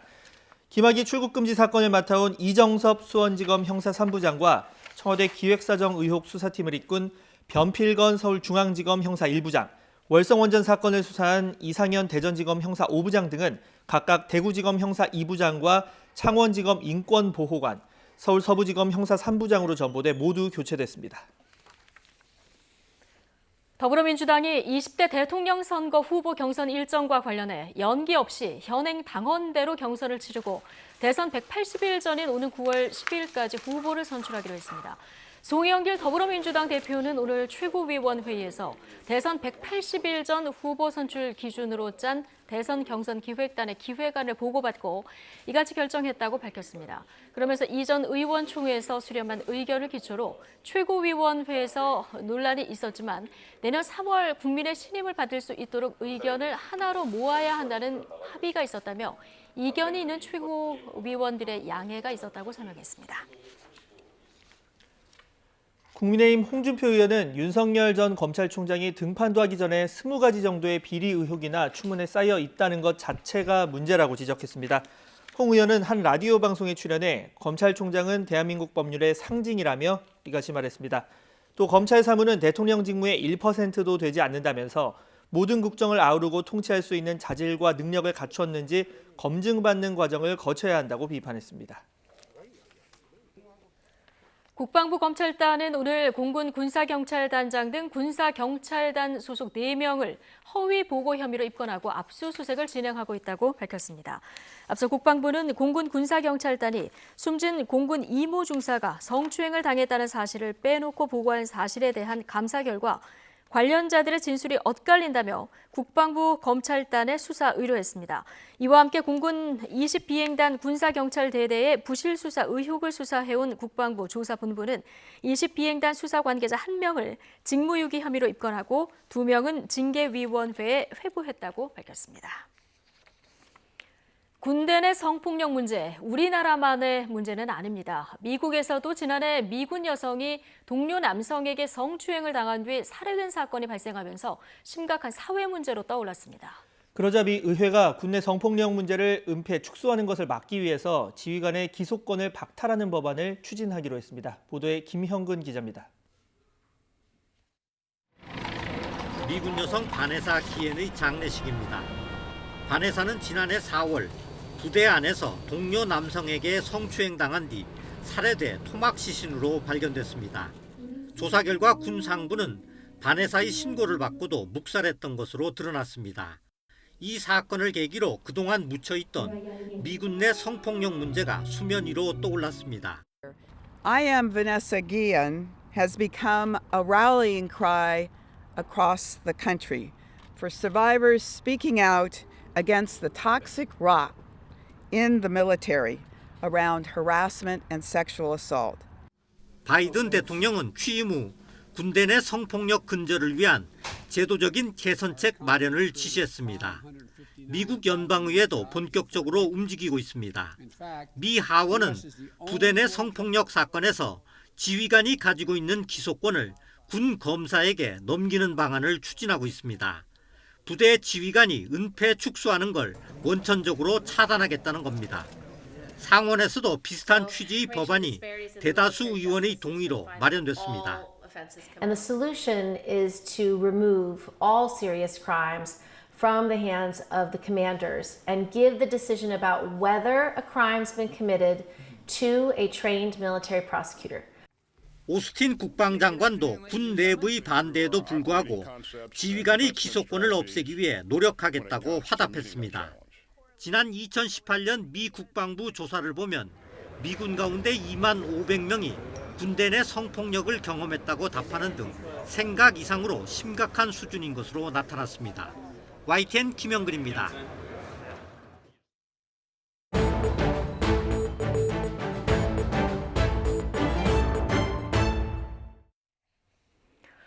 미국 플로리다주에서 12층짜리 아파트 일부가 한밤중에 갑자기 무너지면서 최소 1명이 숨졌습니다.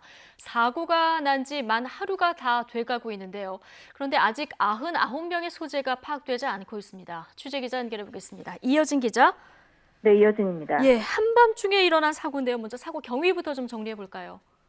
네, 현지 시간으로 24일 새벽 1시 30분쯤 일어난 사건입니다. 플로리다주 마이애드 데이드 카운티 서프사이드 해변에 있는 12층짜리 아파트 일부가 무너져 내렸습니다.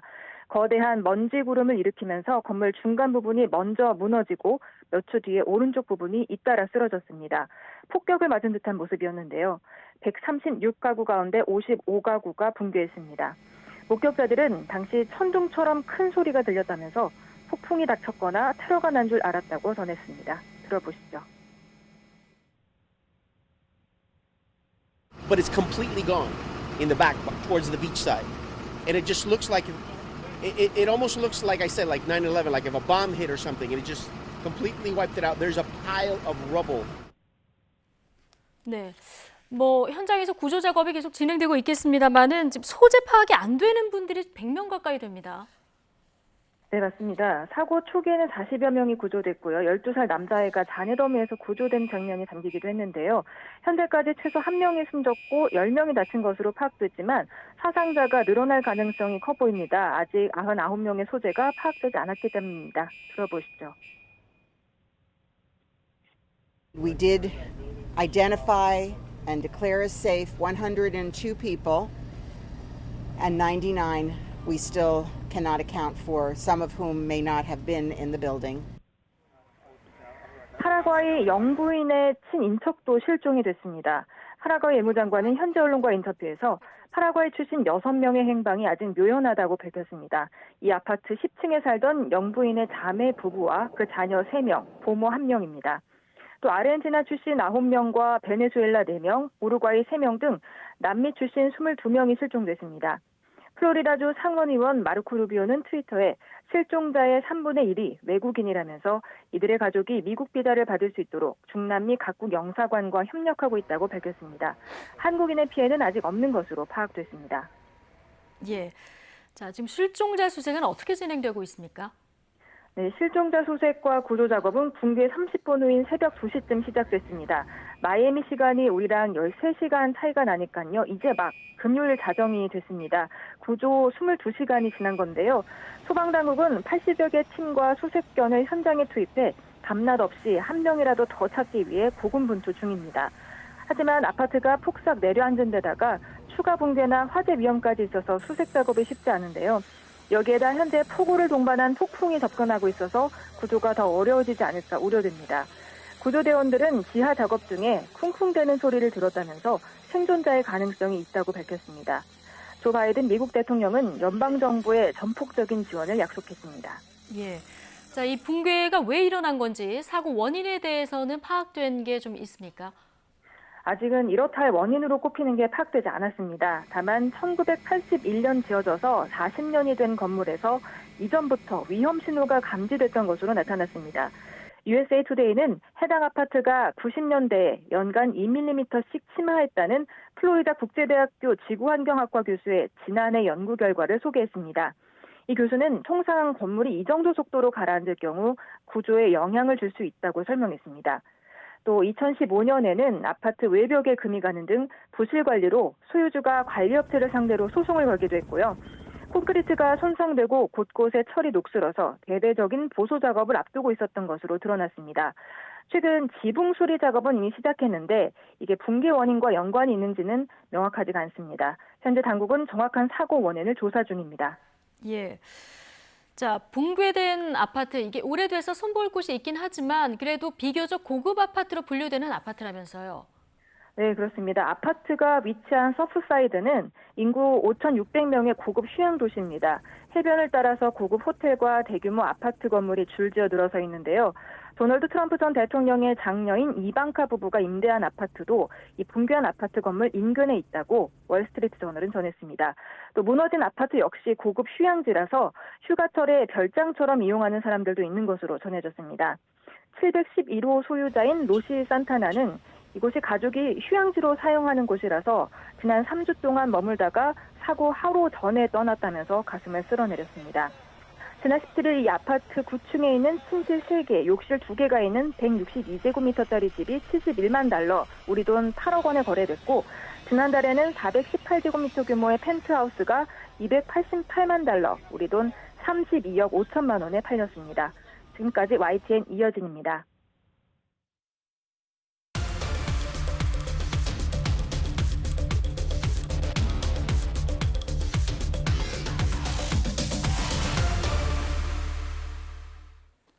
네, 유통업계의 지각 변동이 예고되고 있습니다. 신세계그룹 계열사 이마트가 연간 거래액 20조 원 규모의 이베이 코리아를 단독으로 인수했기 때문입니다. 네, 인수 내용부터 먼저 보겠습니다. 이마트가 약 3조 4,400억 원에 이베이 코리아 지분 80.01%를 사들이는 계약입니다. 이베이 코리아는 이 G마켓과 옥션, G9까지 모두 3개의 온라인 쇼핑몰을 가지고 있는데요. 정용진 신세계그룹 부회장, 얼마가 아니라 얼마짜리로 만들 수 있느냐가 의사결정의 기준이라고 이 배경을 설명했습니다. 네, 이커머스 시장 점유율 변동도 예상되는데요. 이 작년 기준으로 보면 네이버가 18%로 1위, 쿠팡이 13%로 2위, 이베이 코리아 산하 3개 쇼핑몰의 합이 12%로 그 뒤를 이었습니다. 이 신세계그룹에서 운영해온 SSG.com 점유율은 작년 기준 3%였는데요. 이베이 코리아와 합치면 15%로 쿠팡이 앞선 2위로 올라서게 됩니다. 국민 포털로 불리는 네이버, 또 로켓 배송과 충분한 실탄을 보유한 쿠팡, 여기에 온 오프라인 시너지 효과를 극대화하겠다는 신세계그룹까지 일단은 3강 체제가 예상되지만 롯데온과 카카오, GS 리테일 등 후발주자 역시 호시탐탐 기회를 노리는 상황입니다. 네, 그러면 이번 인수에 대한 시장의 평가 그리고 향후 이커머스 시장의 판도 전망까지 전문가와 함께 짚어보겠습니다. 정철진 경제평론가 전화로 연결돼 있습니다. 평론가님 나와 계시죠? 네, 안녕하십니까? 네, 어제 발표가 됐고 오늘 장중한 때 이마트 7%까지 오르기도 했습니다. 기대감을 나타냈을 텐데 지금 시장에서 이번 입찰 어떻게 보고 있습니까? 일단은 정용진 회장이 승부수였다 이렇게 볼 수가 있고요. 그런데 네. 그 승부수 역시 필연적인 승부수다. 그러니까 즉 더 이상 늦췄다가는 시간을 놓칠 수밖에 없기 때문에 어쨌든 총력을 기울일 수밖에 없는 상황이었다라고 보고 있습니다. 네. 왜냐하면 이제 앞서 잠깐 우리 앵커께서도 이커머스 시장 이야기를 했는데 지금 보통 우리가 현재 이커머스 시장은 160조, 180조 시장이라고 이야기를 하고 있거든요. 근데 향후 몇 년 내에 250조 이상, 300조로 커지게 되고요. 우리나라의 전체 상거래 시장, 커머스 시장을 550조, 600조라고 하면 앞으로의 성장 가능성도 크지 않습니까? 그거에 비해서 이제 신세계 같은 경우에는 온라인 쪽에 이커머스에서 너무나 취약한 그런 구조였었다고요. 그러니까 여기에서 만약에 기회를 놓친다면 이제 선발주자들, 네이버라든가 쿠팡이라든가가 훨씬 더 앞서가게 될 것이고 지금이 마지막 기회다라는 생각에서 이런 승부를 던졌다 이렇게 볼 수 있겠습니다. 네, 자 단도직입적으로 여쭤보자면 이 80% 정도를 3조 4천억 원 정도에 샀는데 이거 너무 비싸다 이런 얘기도 나오고 있습니다. 이거 시장에서 어떻게 보고 있습니까?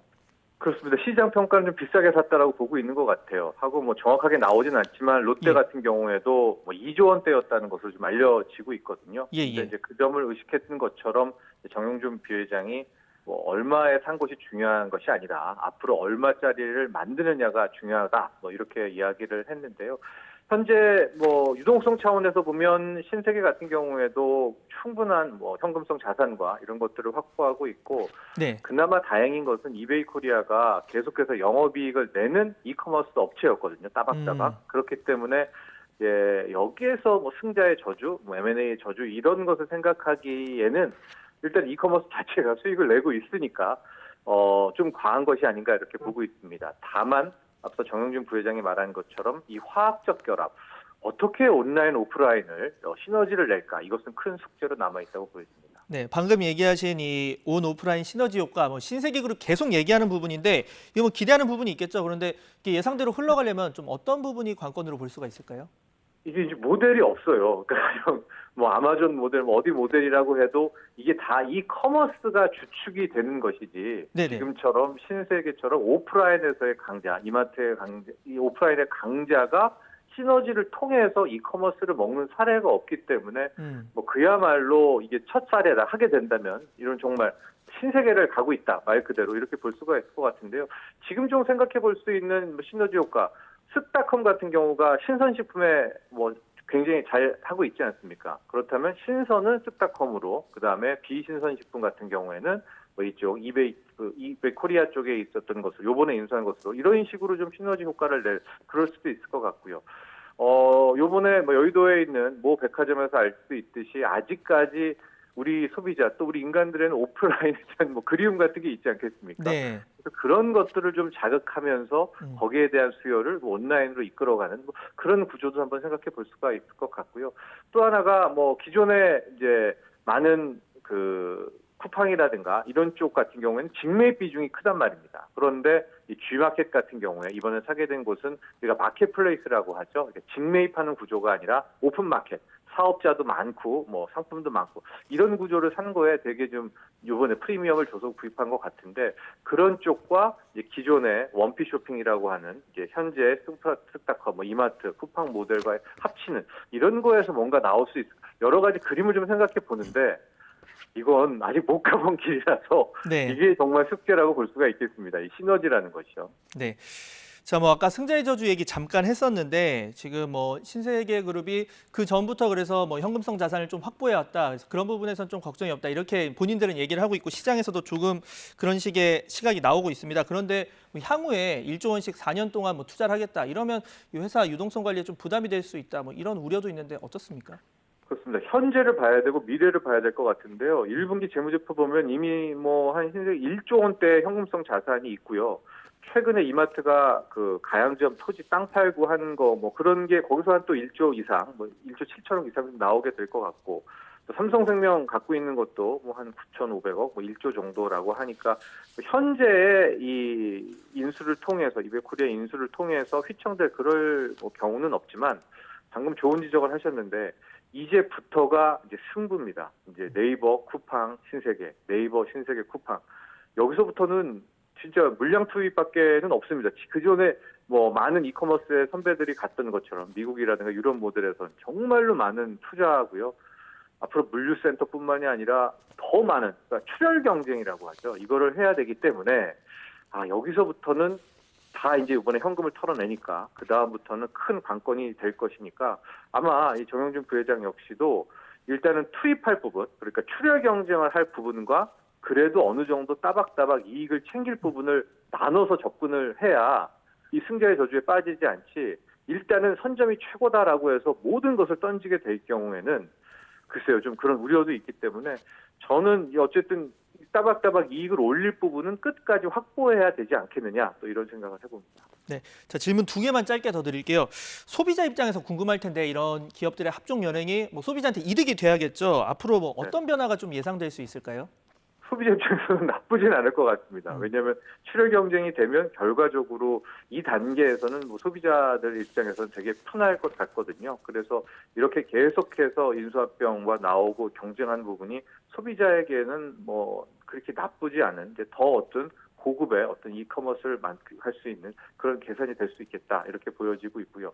다만 업계에서 좀 차원에서 보면 오프라인의 공룡, 뭐 최강자죠. 이 롯데가 이렇게 안 움직일 수가 없거든요. 그러니까 향후의 롯데 행보도 굉장히 좀 주목되는 그런 관건이 있습니다. 네, 이거 짧게 여쭤볼게요. 전반적인 뭐 이커머스 시장 자체 경쟁도 치열해질 텐데 방금 얘기하신 롯데 이번에 이 점유율 확 온라인 점유율 높일 기회를 잡지 않았습니다. 앞으로 좀 어떻게 돌파구 찾을 수 있을까요? 뭐 자체적으로 롯데온에 대한 자신감이기도 할 것 같은데 저도 좀 의외였었거든요. 이번에 더 절박한 쪽은 롯데가 아니었나. 왜냐하면 신세계님이 쓱닷컴이라는 쪽으로 뭐 어쨌든 새로운 모델을 하나 찾았었으니까요. SS닷컴으로. 그러나 롯데도 어떤 보관이 있지 않나 이렇게 바라보고 있고요. 저는 좀 간과하고 있지만 많은 사람들이 간과하고 있지만 카카오 역시도 무시할 수 없지 않을까. 카카오 같은 경우에는 그 선물하기라는 코너가 있지 않습니까? 그 선물하기를 굉장히 활성화시키면 거기에서 또 하나 물류, 유통, 이커머스가 나올 수가 있는 그런 부분이 가능성이 있단 말이죠. 네. 그래서 그쪽을 통해서 카카오는 지금 한참 뒤쳐져 있지 않습니까? 이커머스를 또 어떻게 공략할까? 그래서 향후의 향배는 롯데온 또 카카오의 전략 여기에서 신선에서는 어느 정도 충성도를 높은 마켓 관리가 뭐 어떤 식으로 이제 신선으로만 끝나면 안 되겠죠. 신선은 이제 앞으로 또 나오게 될 테니까 SS닷컴이 또 생존법 이런 것들이 관전 포인트라고 볼 수 있겠습니다. 네, 여기까지 듣겠습니다. 정철진 경제평론가였습니다. 오늘 연결 감사합니다.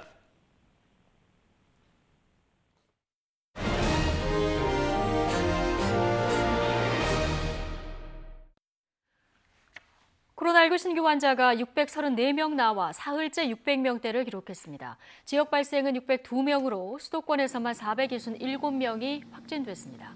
산발적 감염이 이어지면서 전국 모든 시도에서 환자가 나왔습니다. 숨진 사람은 1명 늘어 국내 사망 누적은 2,009명입니다. 전 세계가 델타 변이 바이러스 때문에 비상인데요. 현재로서는 인도발 델타 변이를 막을 수 있는 최선의 방법은 백신을 맞는 거라는 게 각국 보건당국의 권고 사항입니다. 화이자 측은 자신들이 생산한 백신이 인도발 델타 변이에도 90% 이상의 예방 효능이 있다. 이렇게 주장했는데요. 미국은 델타 변이 확산을 막기 위해서 추가 접종을 검토하고 있습니다. 최문석 기자의 보도입니다. 이스라엘 방문 중 레퍼포트 화이자 의학 담당 이사는 언론과의 인터뷰에서 화이자 백신이 인도발 델타 변이에 90% 예방 효능이 있다고 주장했습니다. 실험실 연구와 함께 델타 변이가 영국발 알파 변이를 대치한 지역의 자료를 분석한 결과 화이자 백신의 예방 효능이 매우 높게 나왔다는 겁니다.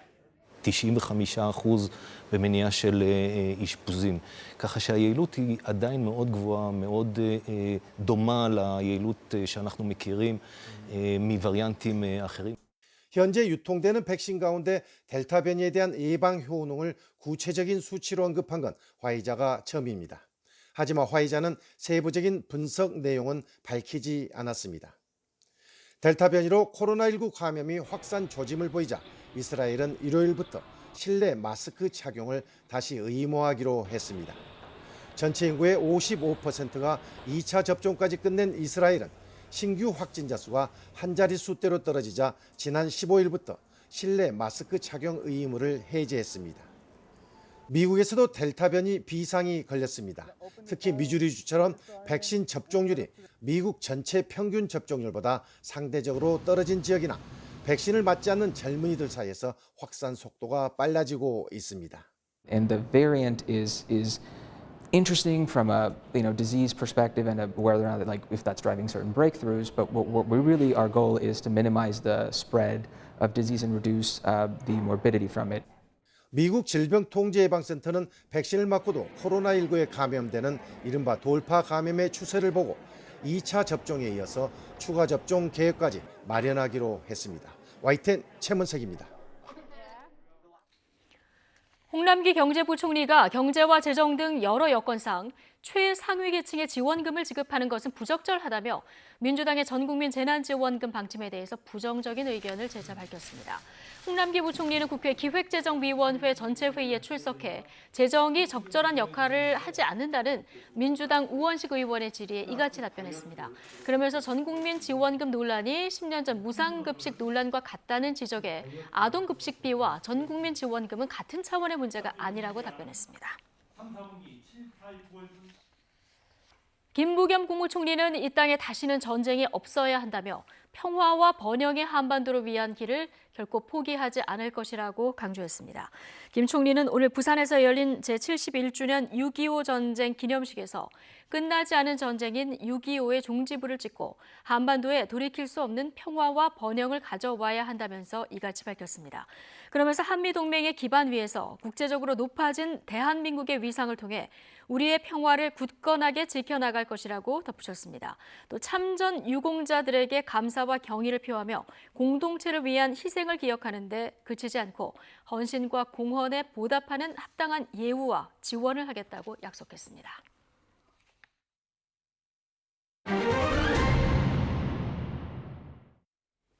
종교적 신념이 아닌 개인 신념을 이유로 현역 입대를 거부한 사람에 대해서 대법원이 첫 무죄 판단을 내렸습니다.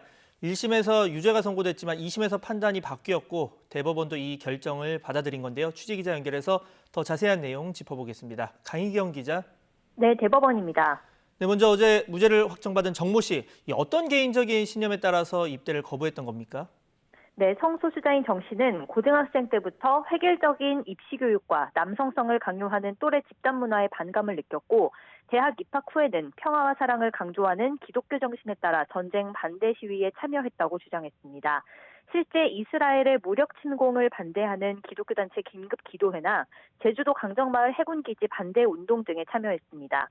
자신을 퀴어 페미니스트로 규정하며 다양성을 파괴하고 차별과 위계로 구축되는 군대 체제와 생물학적 성으로 자신을 규정짓는 국가 권력을 용인할 수 없다고도 주장했습니다.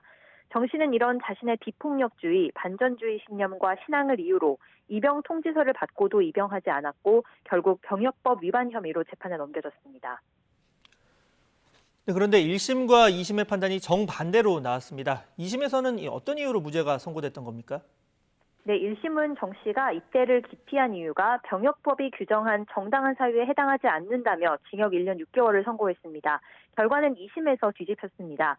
1심은 병역법이 규정한 정당한 사유에 해당하지 않는다며 징역 1년 6개월을 선고했지만 2심은 진정한 양심에 따른 병역거부로 보인다며 무죄를 선고했습니다. 대법원 전원합의체가 2018년 11월 양심적 병역 거부를 인정하는 내용의 판례 변경을 한 것이 무죄 판단의 근거로 제시됐습니다. 당시 대법원 전원합의체는 진정한 양심에 따른 병역 거부라면 병역법의 정당한 사유에 해당해 병역 기피로 처벌할 수 없고 진정한 양심이란 신념이 깊고 확고하며 진실한 것을 말한다고 판시했습니다.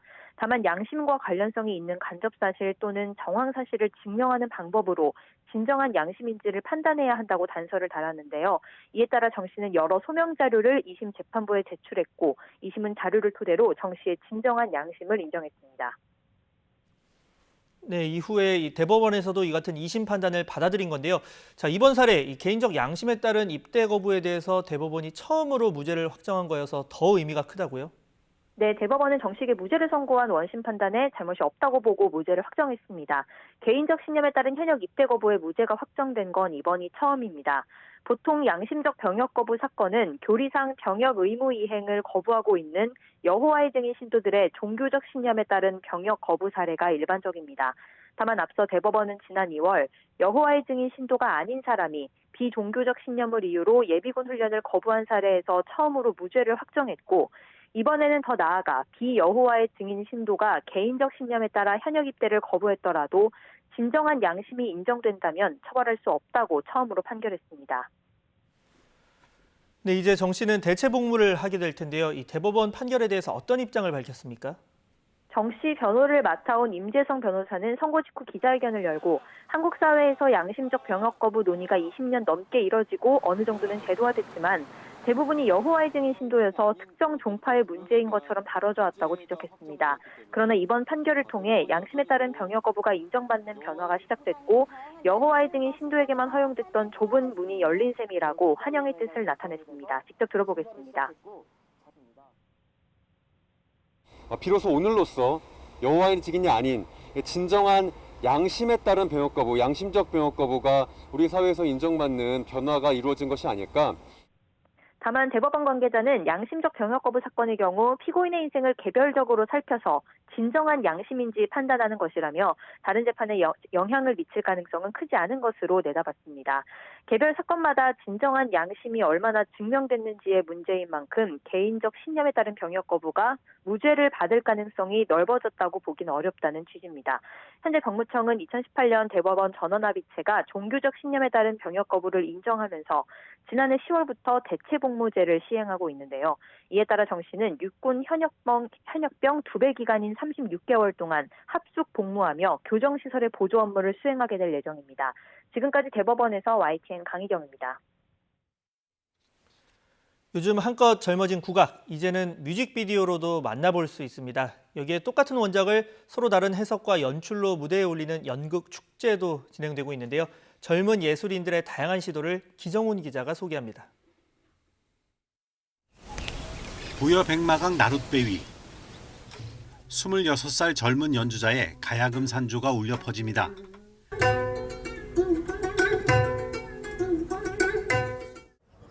구들의 나루터에서 국남지 포룡정으로 자리를 옮기며 이어진 연주는 아름다운 풍광과 함께 멋진 뮤직비디오로 태어납니다. 국악에서 흔치 않은 뮤직비디오라 연주자도 무대 위보다 더 긴장됩니다. 우리 전통 음악은 주로 즉흥적인 요소도 많고 한데 이거를 녹음된 거에 맞추려다 보니까 그것을 똑같이 해야 되는 게 가장 큰 어려움이 있었던 것 같습니다. 기타와 클라리넷에 어우러지는 해금가락이 소월의 시 산유화를 노래하고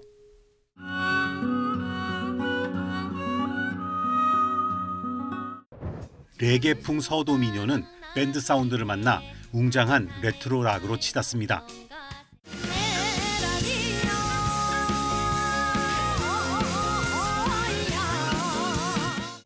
올해로 2년째인 국립국악원의 국악인 프로젝트는 젊은 연주자들의 뮤직비디오로 우리 음악을 알리려는 노력입니다. 국악의 아름다움, 가야금 연주, 대금 소리, 또 우리 춤들의 그런 깊이 있고 아름다운 모습들을 잘 담아내는 이런 작업들을 하나하나가 여러 어려움으로 다가오는데요. 29번째를 맞는 대학 연극인들의 축제 젊은 연극제가 색다른 도전을 시작했습니다. 같은 작품을 여러 팀이 각각 무대에 올려 비교하며 감상하도록 한 것입니다. 지정 작품을 선정해서 참여 대학들 간에 같은 작품, 다른 해석이라는 컨셉으로 주어진 시간 동안에 각기 다른 창작과 해석을 통해서 예술적 성과를 교류해 볼 수 있도록 기획되었습니다. 셰익스피어의 맥베스 등 7개 지정 작품을 40개 팀의 서로 다른 연출과 새로운 해석으로 만나볼 수 있습니다. YTN 기정훈입니다. 현재 서울은 대체로 맑은 가운데 날이 무척 후텁지근합니다. 강한 볕이 내리쬐면서 현재 서울 기온 27.8도까지 올랐고요. 습도도 높아서 불쾌지수는 일반인 10명 중 5명 이상이 불쾌감을 느끼는 수준인 75를 넘어섰습니다. 반면 오후에 들어서면서 대기가 불안정해진 강원과 경북 곳곳에는 약하게 소나기가 내리기 시작했습니다. 앞으로 소나기가 내리는 지역은 점점 더 확대되겠고요. 밤까지 천둥, 번개를 동반해서 요란하게 내리겠습니다. 오늘 예상되는 소나기의 양은 서울을 제외한 대부분 지역에 5에서 30mm가 되겠고 밤에는 대부분 그치겠습니다. 다만 곳에 따라 벼락과 우박이 예고된 만큼 농작물과 시설물 피해 없도록 주의하시기 바랍니다. 낮 동안에는 어제보다 더 후텁지근하겠습니다. 오늘 서울 낮 기온 28도, 대전과 광주, 대구 29도로 어제보다 1에서 2도가량 높겠습니다. 주말인 내일은 흐린 가운데 전국 곳곳에 비가 내립니다. 특히 새벽부터 아침 사이 중부와 경북 지역에 강한 비가 쏟아질 것으로 전망됩니다. 휴일에는 제주도에만 비 소식, 소나기 소식 들어있고요. 내륙은 구름만 많은 가운데 30도 안팎의 더위가 이어지겠습니다. 올해 장마의 발걸음은 점점 더 늦춰지고 있습니다. 예년보다 보름 정도 늦은 7월 초에 시작될 것으로 전망되는데요. 시작과 동시에 집중호우가 예상되는 만큼 대비를 철저하게 해주시기 바랍니다. 지금까지 난지천 공원에서 YTN 홍나실입니다. 네, 금요일 뉴스 앤 이슈 마치겠습니다. 잠시 뒤 더 뉴스가 이어집니다. 함께해 주신 여러분 감사합니다.